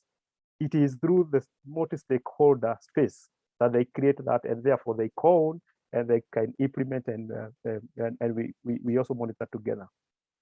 In delivery of these messages, again, we cannot emphasize enough in terms of the multi-stakeholder platform, the consultative fora, both at the county advisory committee level, briefing or white papers to county executives, where then the minister responsible who have been in the CAC is the carrier of the message and influences and informs the rest, as well as taking down that to the assembly, so that the executive wing of the counties is able now to be the one driving when they are looking for the political buy-in. The other area is on work plan and budgeting. In terms of their meetings and influencing and informing that from data. And they appreciate in the sense when they see the alignment and the result they are able to find when they have more focus in certain areas. So a lot of that leveraging has happened as a result of influencing that through data and evidence. The approach is working well in our assessment, and we have 4 areas here. One is because of the ownership. By creating the duty bearers and right holders to be on the same table, they feel they own and drive the process. The second is it is an incremental process, that the project does not come to define, it evolves, so that through a participatory process, the problems, the interventions are mapped and shared and prioritized and agreed upon. And that rate, that we begin from the whole to the parts. This means when you have the 4 counties together in one room, they're able to map the bigger issues and link to the national, global. But when they go to action, they're able to go to their sub-county levels, all the way to sub-catchments. And this has been a good approach to make things work beyond the workshops and the talking. And of course, as a trusted convener, the Waterford Trust has always been able to rally as many as possible and still continue to play a catalytic role. And this just to try and see how we are interfacing in it. Under the Constitution, the default functions, the process of policy development is, as you can see on the left side, there is a whole sequence. And once you are able to align with it, then you have seen it much easier to get the ownership and also the drive. But more importantly, the resources being also provided in terms of the budgeted process, in terms of the training that is the capacities needed, and more importantly, creating the awarenesses across the board, both duty bearers and the right holders. This has been a very clear process in the sense of the counties, once they know it's already in the law, it is part of what they should be doing, then they see the project helping them to actually implement what they are supposed to be doing. And out of this, then a few green lessons that you probably would, and I'm sure some of the other countries also have had this. One is that the way our project was defined, the work of policy influencing and advocacy wasn't very clearly demarcated. And 4 issues. 1, budgets. I think for projects that are at the start or in a place where they can make any changes, time, expertise, and funds need to be budgeted directly in the project. And a clear work plan, so that it also specifies activities as well as milestones, so that it can help to monitor and report. Because it's a process-based intervention, it's very difficult sometimes to account for your progress, add or investment. And then timelines, I think it's depending on the context, it would be good to have a bit of, I would say, generous timelines as we commit to some of the actual or the final expected deliverables of it. Because it's a cycle, it's iterative. Sometimes you go 3-4 steps forward, then you come back, as we saw in the advocacy process, in terms of iterations. And with that is a bit of a highlight also. And myself and George, plus John, who is also in the house, we would be happy to take any questions or clarifications. Thank you. That is fantastic. And thank you to Anthony, and thank you to the team. Let's give a big applause to our colleagues. That is just so interesting. And I so appreciate how you've both captured these lessons that you can share with others. Very, very organized approaches. So let's now invite our colleague from Burundi, Salvatore. We're very much looking forward to your presentation.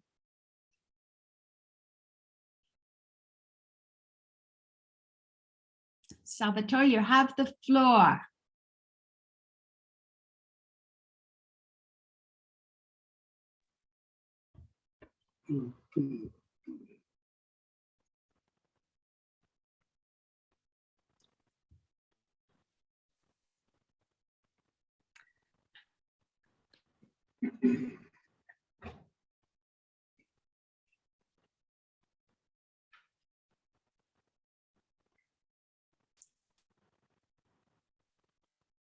Hello. Perfect. You can put it into the presentation mode.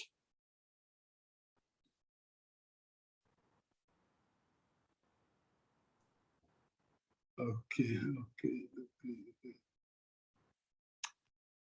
Salvatore, vous voyez l'icône pour le mettre en mode présentation en bas, à côté de la barrière de Zoom, tout en bas de l'écran.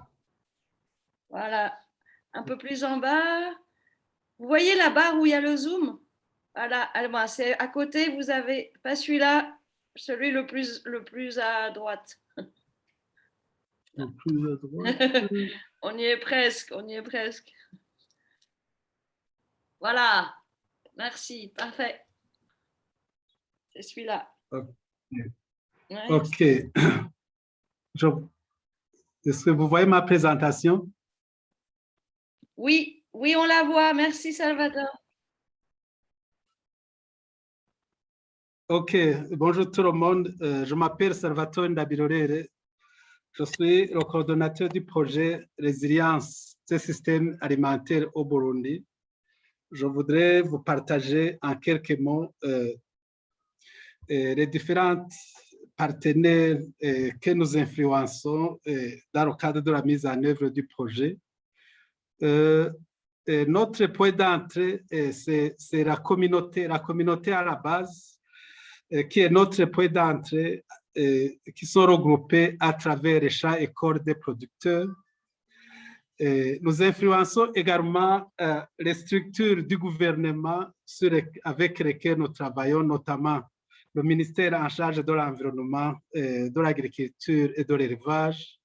Nous influençons également les partenaires techniques et financiers avec qui nous travaillons au niveau de bassin versant, à travers un groupe sectoriel agriculture et développement rural, qui est une plateforme multi-acteurs et multisectorielle axée sur où on se rencontre une fois par trimestre pour échanger sur les actions de gestion durable des terres, la mise en œuvre des politiques de restauration des paysages et d'amélioration de la sécurité alimentaire. Comme je l'avais mentionné tout à l'heure, le champ école, qui est un espace de dialogue, constitue notre point d'entrée où il y a un noyau de 20 à 30 représentants des ménages au sein d'une colline qui vont suivre des apprentissages et des actions de recherche. Et après, après leur formation, ils vont influencer les autres communautés qui n'ont pas fait partie de ces actions d'apprentissage en matière de restauration des paysages, l'amélioration des moyens d'existence des communautés. Après l'apprentissage de ces communautés, ils ont évolué en coopératives, des coopératives qui sont regroupées autour des chaînes de valeur durables. Et nous adoptons également une chaîne de solidarité communautaire au niveau de la filière élevage qui permet d'améliorer les moyens d'existence et qui continue à rassembler les communautés et qui sont encadrées également avec les structures du gouvernement autour des thématiques liées à la protection de l'environnement et à l'amélioration des moyens d'existence des communautés. Quels résultats ou changements de comportement qu'on voudrait adopter?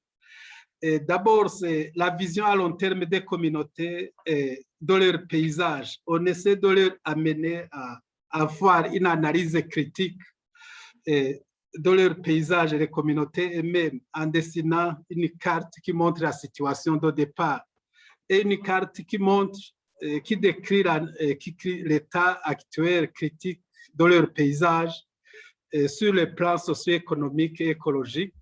Après, ils développent une autre carte de vision qui montre ce qu'ils espèrent voir dans 10 ans. Et c'est ça ce qui constitue leur plan d'action pour cette période.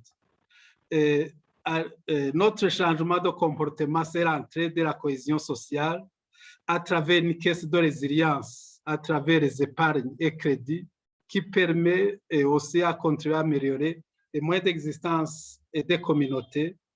Et en fin de compte, ça permet également la responsabilisation, l'appropriation et la durabilité des interventions au sein des bassins versants sur lesquels le projet travaille. Et quel message que on communique aux acteurs? C'est d'abord la vision communautaire à long terme de leur paysage qui contribue à la préservation du capital productif pour les générations présentes et futures. C'est un point très important étant donné que, compte tenu de la pression démographique sur les terres, on doit protéger le capital productif, non pas pour la population d'aujourd'hui, mais pour le futur. Et on doit communiquer aussi à travers les bonnes pratiques de gestion durable des terres, les meilleures pratiques agricoles. On les encourage à produire plus avec moins d'impact sur l'environnement. Nous les encourageons aussi à travailler en coopérative pour assurer l'autonomisation des ménages. C'est à travers les gens qui sont regroupés en coopérative où les messages facilitent, on fait faire passer les messages facilement aux communautés. Et aussi, on les encourage dans le souci d'assurer leur développement, à mettre en œuvre des chaînes de valeur à haute valeur marchande et nutritive, mais aussi respectueuses de l'environnement, pour avoir toujours l'idée de ces 3 dimensions. Et quelles sont les preuves qu'on utilise à ce niveau? Il y a, on montre dans des paysages bien déterminés qu'étant donné de la topographie du pays qui est très accidentée, on montre les communautés dans un espace bien aménagé par rapport à notre non aménagé, comment la production augmente.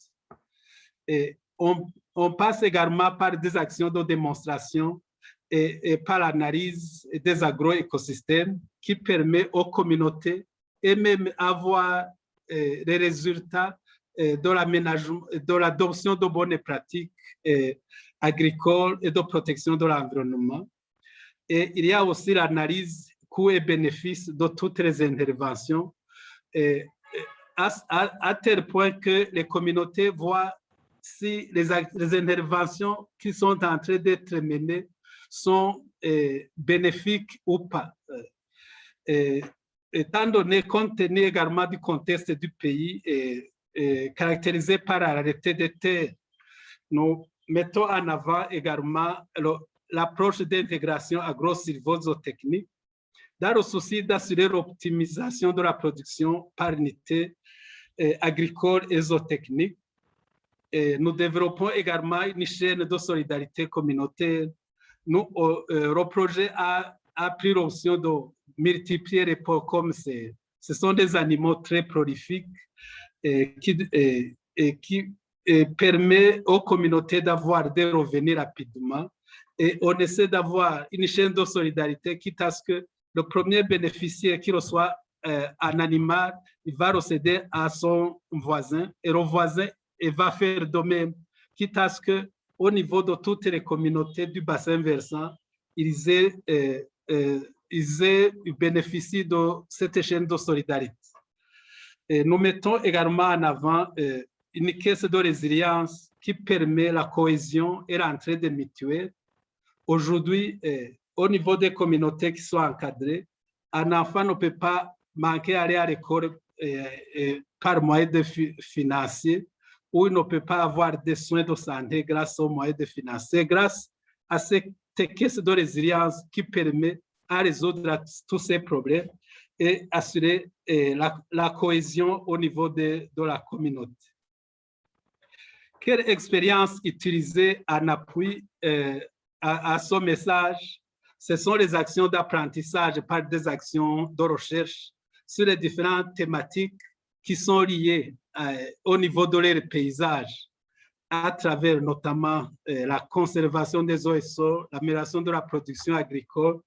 Tout cela se fait à travers les champs-écoles où les gens et les communautés eux-mêmes, les paysans eux-mêmes vont faire ces recherches et des actions en vue de voir des résultats qui vont améliorer leurs moyens d'existence. Nous sommes en train de faire le transfert des innovations technologiques des centres de recherche également au sein des communautés, où nous amenons des chercheurs des centres de recherche au sein des communautés, dans le souci à ce que les technologies qui se trouvent au niveau des centres de recherche soient également appliquées au niveau des communautés. On organise également des visites d'échange dans le cadre du transfert du savoir-faire. On organise également des journées portes ouvertes pour démontrer aux communautés, même qui ne font pas partie des champs-écoles, des acquis et des recherches. Et nous organisons également des foires sur la diversité génétique des cultures résilientes au changement climatique, dans le souci également d'augmenter la production tout en préservant l'environnement. Comment communiquez-vous? On communique par des actions de consultation et de sensibilisation. Le projet dispose d'un comité de pilotage multisectoriel et multidisciplinaire. Et nous organisons une fois au trimestre des visites au niveau de la zone du projet pour voir ce que nous sommes en train de faire et améliorer les connaissances. Et nous communiquons également au niveau de la plateforme d'échange qui est le groupe sectoriel agriculture, développement rural au niveau de chaque province, où nous échangeons sur les pratiques que nous menons à l'intention de différents partenaires techniques et financiers, les services de l'administration. Également au niveau local, nous avons les comités bassins versants qui constituent également un noyau de développement important dans le cadre de la mise en œuvre de la vision de l'aire collinaire. Nous influençons également, impliquons la jeunesse à travers les clubs d'environnement au niveau des écoles, où on les apprend également dès leur jeune âge les différentes actions, les différentes thématiques qui sont liées à la préservation de l'environnement, aux problèmes liés au changement climatique, et aussi des actions qui sont liées à l'amélioration des moyens d'existence des communautés. Qu'est-ce qui a bien fonctionné? Avec les actions d'apprentissage qu'on a mises avec les champs-écoles de producteurs, il y a une adoption facile de bonnes pratiques agricoles et de gestion durable des terres. Également, il y a une adhésion massive de l'administration du territoire sur les actions d'apprentissage des champs-écoles. Il y a également les structures pérennes du gouvernement qui soutiennent, qui accompagnent également le projet et dans la mise en œuvre, dans l'encadrement des communautés, qui constituent également un atout dans le cadre de l'appropriation et la pérennisation des interventions. Que ferez-vous différemment dans votre approche? Oui, il y a eu l'instabilité institutionnelle souvent qui affecte souvent l'avancement d'une approche. Lorsqu'il y a un gouvernement qui change, lorsqu'il y a un nouveau qui arrive, et le temps qu'il passe pour connaître l'approche, et souvent freinent les actions. Et on avait également, lié à cela aussi à l'instabilité, on avait élaboré une stratégie nationale d'harmonisation de l'approche CEP, mais grâce à cette instabilité, on n'a pas encore opérationnalisé cette stratégie qui constitue en fait un objet fort dans le cadre de la vulgarisation de l'approche champ-école au niveau national. Quelles sont les ressources souhaitez-vous partager avec les autres parties prenantes? Nous avons une disponibilité et motivation des services d'encadrement de l'État dans l'accompagnement de la mise en œuvre du projet. Nous avons un soutien également total qui est également une chance du gouvernement, des structures du gouvernement au niveau de la mise en œuvre. Il y a également un changement de comportement des communautés où ils commencent à avoir une vision à long terme de leur développement au lieu de vivre au jour. Et également, nous voyons que maintenant, avec les actions de démonstration sur les actions de production, il y a une prise en compte de l'approche CEP dans le système de vulgarisation nationale. Voilà en résumé ce que j'aurais à partager avec vous sur le moyen d'influence du projet au Burundi. Je vous remercie.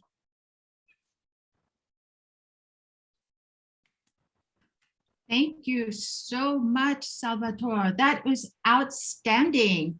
And we're really delighted that you could share that. So if you would stop sharing your screen so we can all come back together and see one another, that would be appreciated.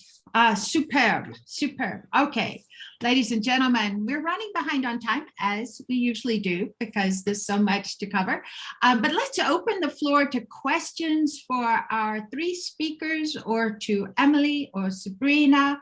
And so what I'd like to do is, Salvatore, Anthony, and Kabore, can you turn on your video for just a moment so that we could bring you to the spotlight?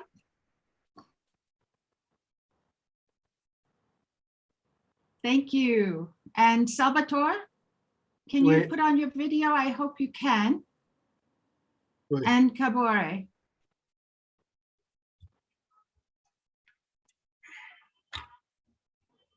All right. And Kabore, are you still with us after that great presentation? Okay. Yeah, it's a bit hard to see. All right. So let's, I want these questions to be for Emily or for our three speakers. And what I would love to do is, I would like Len to kick us off with her comments or questions or take-home messages from listening to these amazing case studies. Thank you very much, Constance. I think to start with, I just would like to share or make a comment on Anthony's presentation in terms of the conservation impacts on water quality, looking at enforcement versus localization, in order to redress non-compliance. I think the more powerful one is the localization. Is actually to highlight what the benefits are to the beneficiaries for making sure that their water quality is at a very high level because of the conservation impacts. So in that way, they're going to do it themselves, and it's going to be sustainable because they can actually see the benefits. Law enforcement, yes, it's also good to do that, but people always have a way around the law. And a lot of the time we do not have enough staff to, enforce what's, is being is being put forth. And I think I just made a comment on the chat box on communication, communicating either evidence and as well as, sharing results with other people, other beneficiaries, the decision makers. But basically, I think the first step is really what we do is raise awareness among the journalists, on the importance of environmental reporting, because when we started, they would say that environment is really not newsworthy. I mean, how many people died? I mean, there's got to be blood. There's going to be, something scary, something, for them for their editors to accept and publish, that story. So the raising of awareness on that we have created, a relationship with a number of the newspapers and most importantly, the local TV channel, because we actually have a bi-weekly podcast where we bring in beneficiaries, either the youth or women or traditional authorities or members of parliament, to actually talk about, what they have seen as benefits, in terms of a number of issues, environmental issues, climate change, or whatever that might be. And I think the important thing is that we actually share, the topic for discussion for that day with the journalist, so that they research on what other countries are doing, on what Eswatini is doing, on what research has been done in the country but is not being implemented, so that when we come, the beneficiaries and ourselves, they ask the relevant questions that are going to inform the rest of the public across all sectors on what actually is for example, why conserve, ensure that water quality is not tampered with, is not polluted. The water sources are not polluted. What is it? Why is it important? So basically, I think I just wanted to share that and actually congratulate the speakers for very, very informative presentations. Thank you. Thank you so much, Lynn. And I see we have another question. One from, if you don't mind, panel, let's take a couple of questions. Junkie, would you register your question? And then I'm coming back to Emily. Yeah, I'm ready for my question, and thank you very much. Thank you for all the presenters. I hear from the presentation from, Burkina Faso, Kenya, they are talking about using the multi-stakeholder platform and also tracking behavior. I just want to know if there is any metric that they are using, for example, for multi-stakeholder platform to ensure that they are, performing very well. And also if there are, the way that they are tracking behavior throughout the project. That is my question. Thank you, Constance. Thank you, Junkie. And then to Emily, and then we'll distribute for responses. Thank you. Ma question est pour vous, Simon. Merci beaucoup pour votre présentation, vous et tous les autres panélistes. Ce qui m'intéressait, c'est de savoir, vous aviez dit que ce que vous feriez différemment, c'était de développer plus de partenariats avec les ONG locales pour la prise en compte des groupes vulnérables, dont les femmes. Est-ce que vous pouvez élaborer un petit peu pour nous ce sujet? Voilà. Merci. Superb. Okay, let's get to these questions now. So may I invite Anthony to make a comment both on the comments of Len and of Junkie, and then I will invite Salvatore to make a comment on on the multi-stakeholder platform metrics, as well as Kabore, and to respond to Emily's question. And Sabrina, if you would come in at the end, if you have something to add about the media side of things. Thank you. Anthony, please. Okay, thanks, Constance. And yes, Lynn, I can't agree more. And you are spot on. For the area we work in, it's actually it's a complex, because you see, we are talking about enhancing environmental services in an area where we have smallholder farmers who, by their definition, they don't see environmental services as, benefits to them. But whatever they do up there, first of all, for them, their primary objective is to meet their livelihood needs. So yes, as a project, from the beginning, we were very deliberate in our messaging. We never talk about water quality or quantity with the farmers at the first instance. We talk about them improving their livelihoods by adopting sustainable land management practices, the climate smart agriculture, those technology, and showing them how to access that. But then more importantly, how to apply those technologies. So the capacity building, that's what I talked about when I say we meet a little bit more of the behavior change and accompany it by making it more practical, by incentivizing the actions needed. However, along the way, as they get more educated, they start to learn about now the quality, quantity as a result of what they do and what others are not doing. And they start becoming some champion for them now to influence the one upstream of them. So they are aware that it is not about the people in Nairobi, it's about them and the neighbor who is upstream of them. So that is very spot on. But why we carry both is because the mandate for Water Resource Authority and NEMA is to enforce. So by engaging them in our multi-stakeholder platform, then we help them also to carry a different message. They still achieve their objective, but without using the, the strongman club, but by messaging and building that partnership in a way. So it's a softer way of doing it, but much more practical. So this is one area I must say was a game changer, because conservation has been that watershed for long, but the adoption levels we have been able to achieve in the last 5 years is higher. And more importantly, more sustainable, because the farmers own. They don't take it because there is an incentive for you to be paid for the kilometer of terrace you do.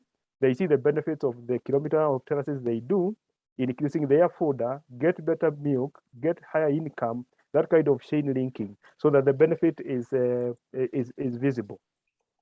And I can link that maybe quickly to Yonki's question on the multi-stakeholder. We deliberately structured them in the beginning. So we had like 3, I would say, the project steering committee, which brings all the agencies of government across those agencies, as I said, so that at the project steering committee level, we are discussing and helping them to reshape not only their attitude, but their behavior, even when they interact with their other colleagues in the right ministries. And more importantly, when they go on behalf of the project for monitoring or any interaction with the farmers. So the messaging is the same. And the second is now the structured platform, which is the board of trustees and board of management, so that the behavior, right from what they write or say, all the way to when they represent, becomes aligned. And therefore, there is no conflict between what the technical and the people in the field are advancing to the farmers and to our stakeholders, and what the leadership comes to enforce. And in that case, the performance metrics for them is different, because for the steering committee, as you know, is measured during the monitoring, the missions of IFAD, and you have had very positive reviews towards that for the year.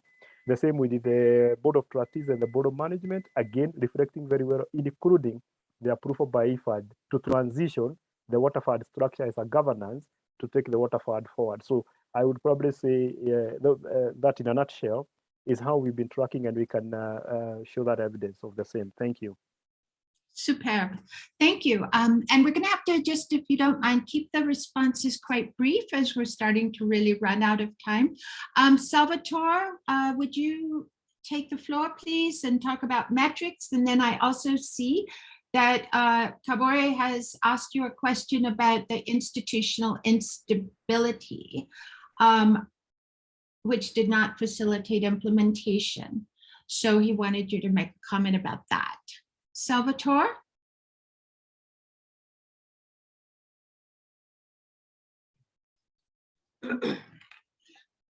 Merci pour m'accorder la parole. En ce qui concerne la mise en place de l'animation de plateforme multi-acteurs, multisectorielle. D'abord, il faut partir des problèmes qui ont motivé la mise en place de cette plateforme.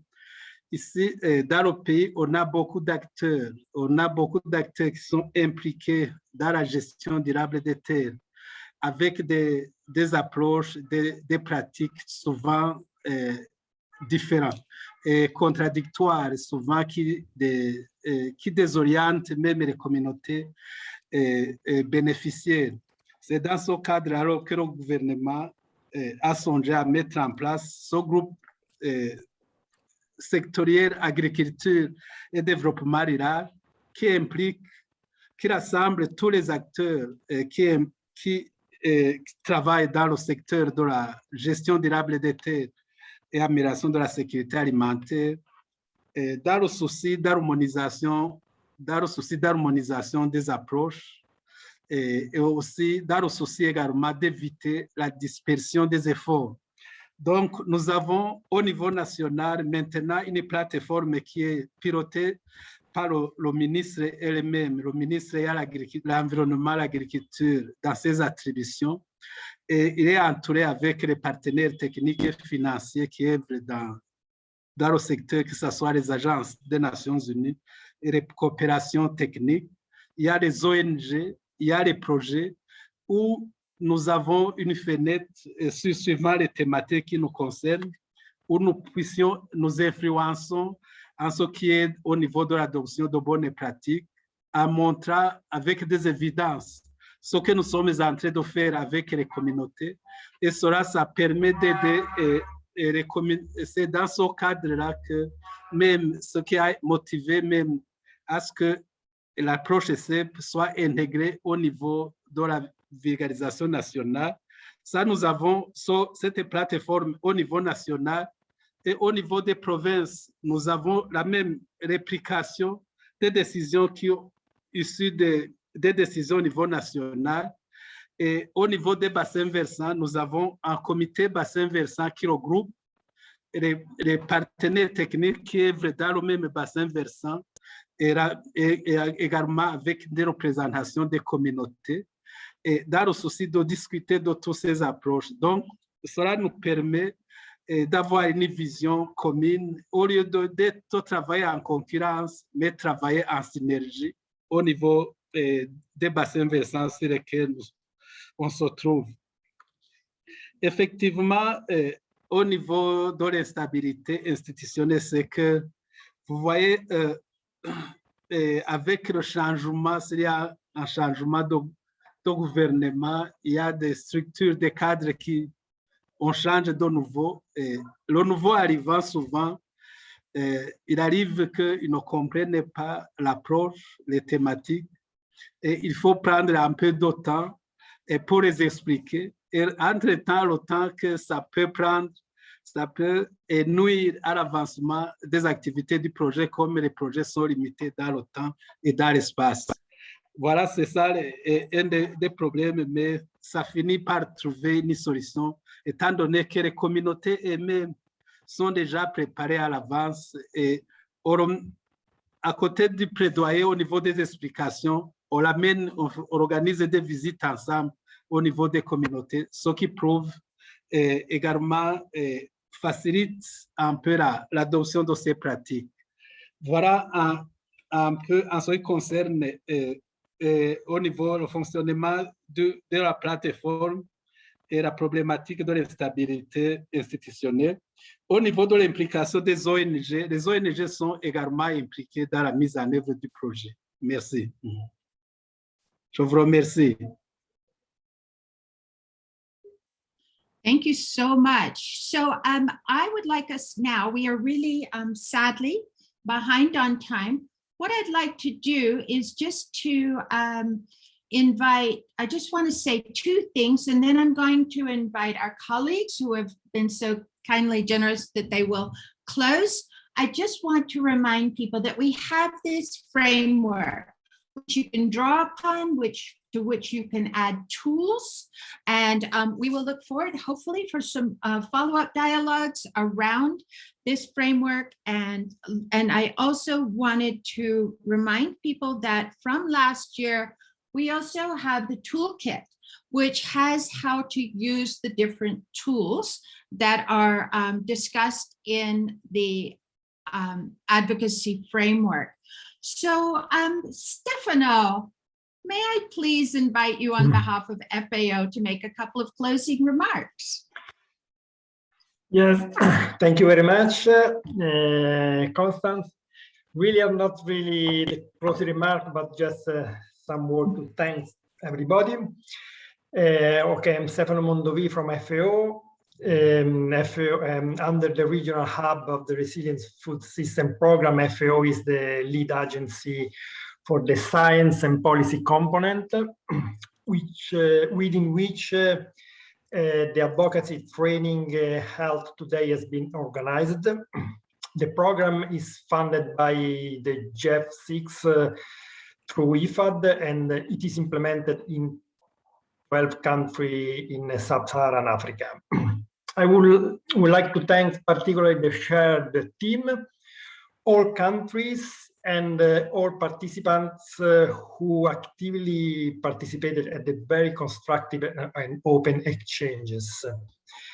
It was a very important event, driven by the learning needs raised by the country teams of the Resilient Food System project during the previous events organized in 2020, last year. I really hope that this training event contributed to further build capacity of the country teams for achieving positive policies, institutional and human behavioral changes needed to meet resilience food systems objectives. The event today allowed to share experience on advocacy processes and different mechanisms that countries adopted to increase resilience of food systems at different scales of intervention, national, subnational, and local. And I think that the webinar also contributed to create a structured space for cross-country learning and inspiration for the ongoing and future advocacy work. We learned that the long-term role of the multi-stakeholder platform is critical to support these very complex policies processes. And I think that the Resilience Food System Program must to continue to support this platform and to organize this experience of sharing, experience sharing among different countries. I stop here. Thanks a lot to all of you. Again, over to you, Constance. Stefano, so delighted to hear from you, and thank you for those words. And now, as we're coming to the end of the year, we're coming to the end of this series of workshops from RFS, and I'm delighted to invite Jonky to say a few words, please. Ok, merci beaucoup, Constance. Merci, chers participants, chers collègues. Je crois que, Constant, votre facilitation a été tellement bien que nous manquons souvent des mots pour qualifier cela. Ça a été toujours très bien apprécié. Je voudrais dire que cette formation vient à un moment vraiment crucial dans l'ensemble du programme. Nous venons donc de finaliser notre revue à mi-parcours de l'ensemble du programme, où nous avons été recommandés spécialement sur cet aspect-là de plaidoyer de l'interface sciences et politique, où nous n'avons pas suffisamment été performants dans la première phase. Et donc, je crois que cet atelier, s'il venait avant, bon, on n'aurait pas justement à avoir ces recommandations. J'ai trouvé ça vraiment important pour l'ensemble du programme et pour les pays qui participent au programme. Nous savons qu'il y a certains projets qui ont déjà clôturé, notamment le Kenya, notamment d'autres, le Ghana par exemple. Mais nous voudrions continuer par compter sur vous parce que vos expériences sont extrêmement importantes pour nous pour achever ce projet dans le contexte que nous souhaitons, nous tous. Et c'est pour cela que votre présence nous est vraiment, vraiment très chère. L'année prochaine va être cruciale pour l'ensemble du programme.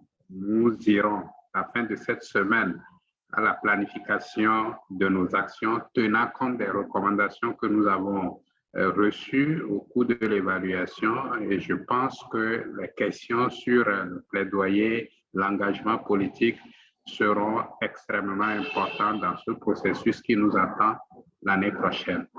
Je voudrais m'arrêter ici en vous remerciant, en vous sollicitant d'être toujours mobilisés derrière nous pour que nous puissions dans de très bonnes conditions, finir le programme tel que nous l'avons commencé il y a de cela 3 ans et plus. Merci beaucoup et merci à vous tous, Constant, Sabrina, aux collègues de la FAO qui ont permis à ce que, effectivement, cette série de formations puisse avoir lieu. Je voudrais faire un coucou spécial à comment est-ce que je vais dire le nom, lui qui a fait à Romy, justement, qui a fait le briefing, qui a pu capturer tout ce que nous avons discuté la semaine passée. Ça a été vraiment intéressant et très enrichissant. Merci beaucoup à vous tous et bonne suite. Bye bye. Thank you so much, Jonky. Those were beautiful words and beautiful words of gratitude. So we appreciate you very much in your leadership. We want to thank FAO as well for ensuring we had this opportunity. Can I invite anyone to please turn on your video if you have that capacity? We want to say a very fond thanks to all the colleagues that have spoken, to our presenters who've been amazing. And Kabore, I'm glad that you're back online. It's good to see you, please. And you can take your microphones and unmute. Merci. This is always our opportunity to say things to one another. Thank you so much. Thank you, everyone. Well, merci à tous. Thank you. Please stay healthy. Thanks a lot. Bye. Thank you, everybody. Thanks, everyone. Thank you so beaucoup. much. Bye-bye. Well done. Oh, I'm going to miss you. Anthony, thank you. Good luck with all the end of the year work. And we will see you next year. Bye-bye. Thank you. Thank you. Thank you so much, everybody. Bye, George. The preparation. Bye, Lynn. Bye. Bye. Thank you, Bye, interpreters. Bye-bye. Sidika, thank you for joining with your team. Thank you. Bye. Constance, Bye, thank you for your query. Bye, Sabrina. Bye. Thank you. All right. Such a delight to see everyone. Thank you. Bye, Douglas. Thank you for joining. Bye, everyone. Au revoir, Mata.